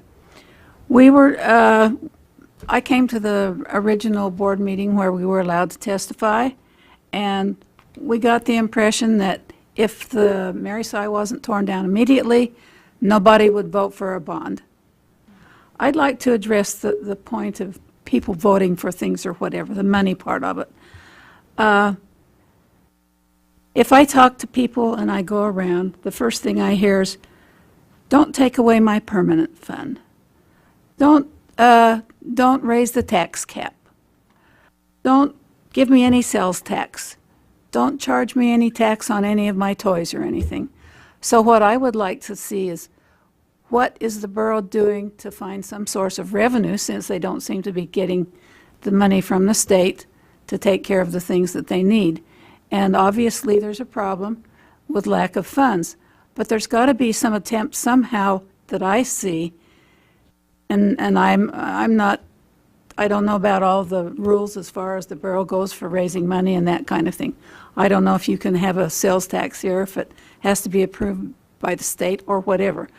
I'm just saying, what is the borough doing to get some resources? Because I already heard here tonight somebody said, no, we don't want the tax cap raised. The attitude of the people here in this state, because we've been getting the permanent fund so long and we've been on the public dole, I'm sorry to say it, but that's how it is. They don't want to do anything to help anybody out. Now, you can give lots of donations and everything else, but as the general population goes, what are we doing to raise any funds? That's what I'd like to know. Mr. Mayor has his hand up. So a bond package is the only tool that we have in front of us, essentially, to go to the voters and ask them to approve a package which is on top of the tax cap. So the payments to pay back a bond are on top of the tax cap, in answer to your question. So that is a way to raise revenue if the voters approve it, and it's up to the community to make that decision. Well, and having had 2 weeks to talk to people and everything else, I don't think there's I won't say it the way I want to say it, but I don't think there's a chance that a bond would pass in this borough for a rec center or those kinds of things. Maybe for a school, if you've got children involved in a school and they want to have money for a school, but I don't think. And I think the other thing about the bond package, and I haven't seen it spelled out specifically, but it kind of gave me the idea that we're going to take this bond and we're going to get all this money, but we haven't decided specifically the parts of the bond that are going to go to this or this or this or this or this. And maybe I didn't hear that, but that's the impression I have. I have a technical answer to that, and that is that the bond will have specifics when it comes forward. It has to, I believe, by law. But when it's voted for, will those specifics be there? Yeah, absolutely. Before then, but absolutely. Mr. Lawrence has a question for you. Ms. Whitten, if the residents of this community aren't willing to approve a bond to build new facilities, why should this assembly conclude that they're willing to spend money maintaining an old building? I mean, obviously the people in here do, but we've got 100, 50 people, 70 people maybe showed up tonight. That means 90,000, 98,000 people didn't. So I guess my question as an elected representative of the people is that I'm hearing this from a lot of you all, that it's not worth spending the money on a new swimming pool. So why should we put money into an old swimming pool?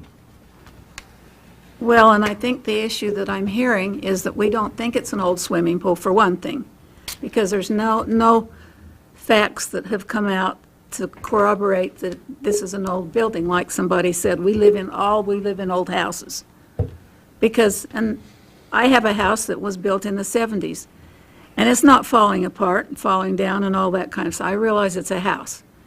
But like someone else said, if you look at Mary Si, it's one of the the only thing I saw was I went in the restrooms in here, and the tile was nice and shiny and clean and all that kind of stuff. The tile's kind of stained and old looking in Mary Si. But the rest of the building, there's no cracks.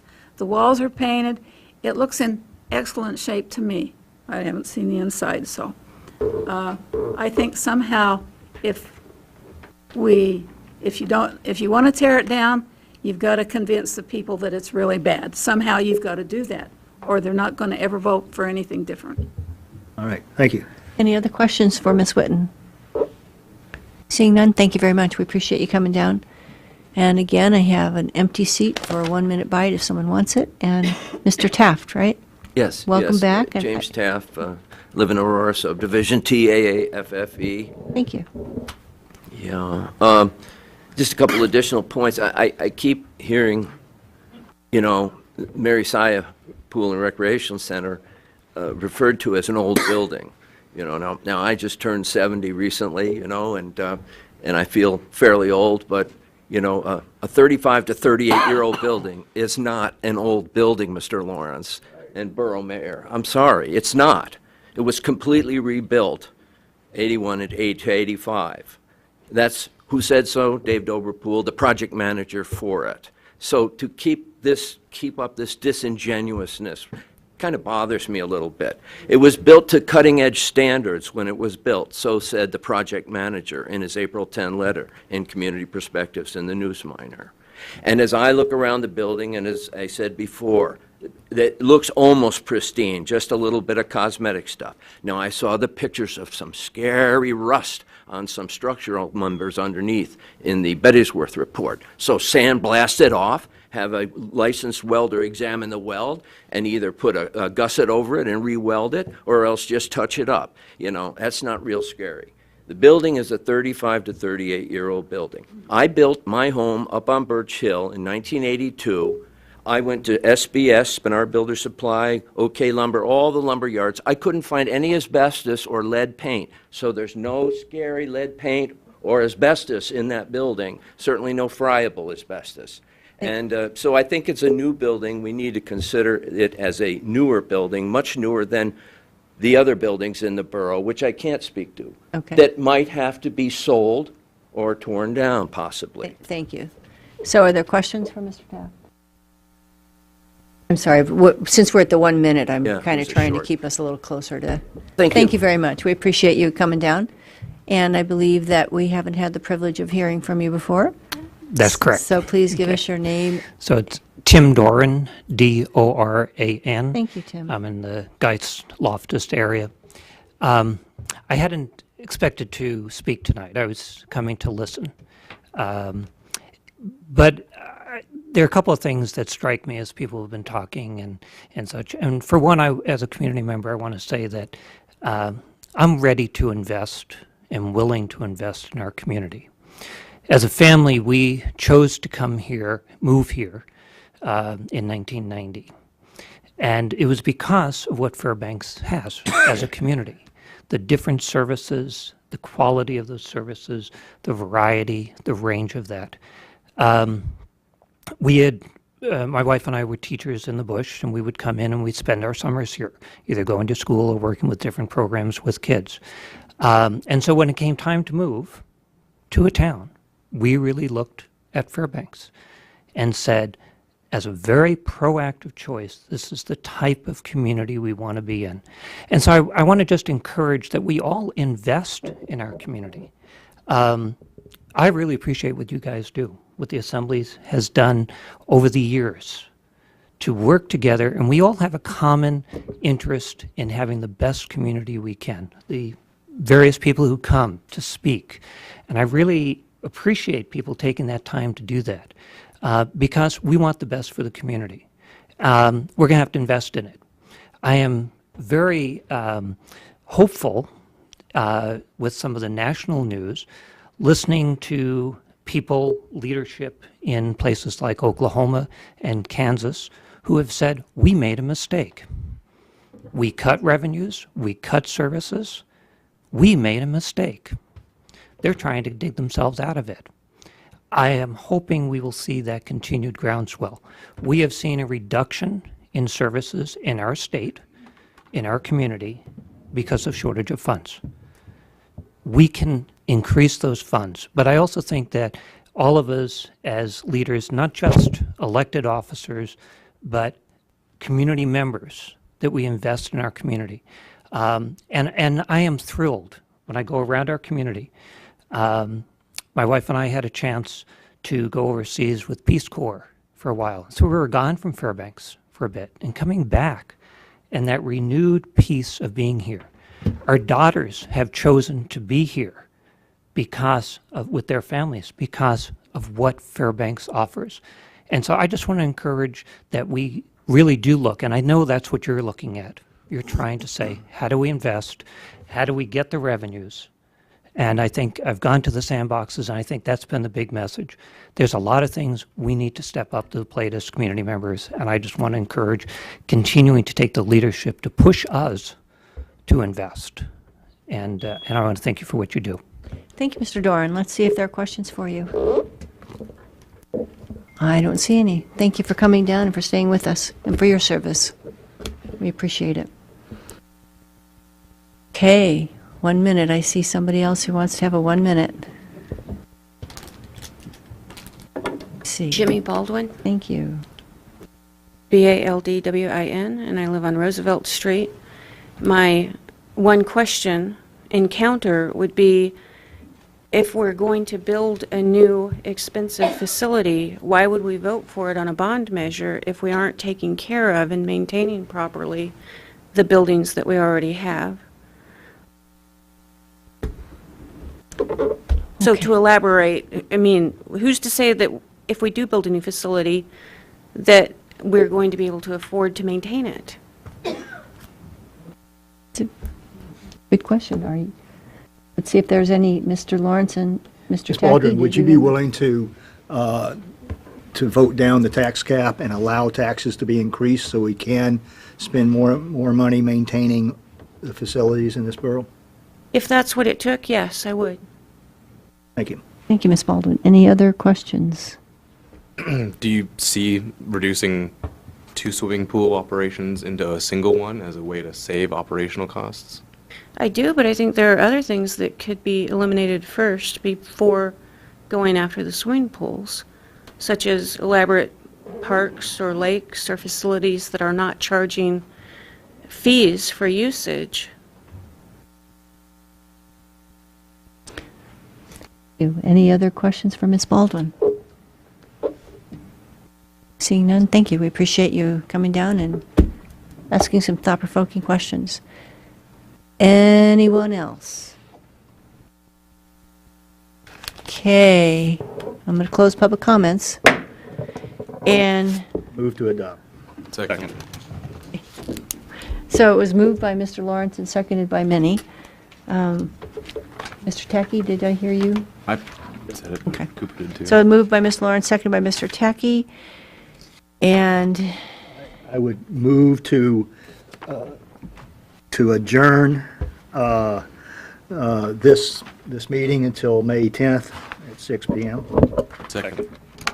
so it's been moved by Mr. Lawrence and seconded by Mr. Cooper to postpone this meeting to adjourn until May 10th at 6 p.m., I 6 believe. Is there, do we need to vote on that, clerk? Without objection. Is there any objection to adjourning until May 10th at 6 p.m.? Seeing none, we're adjourned.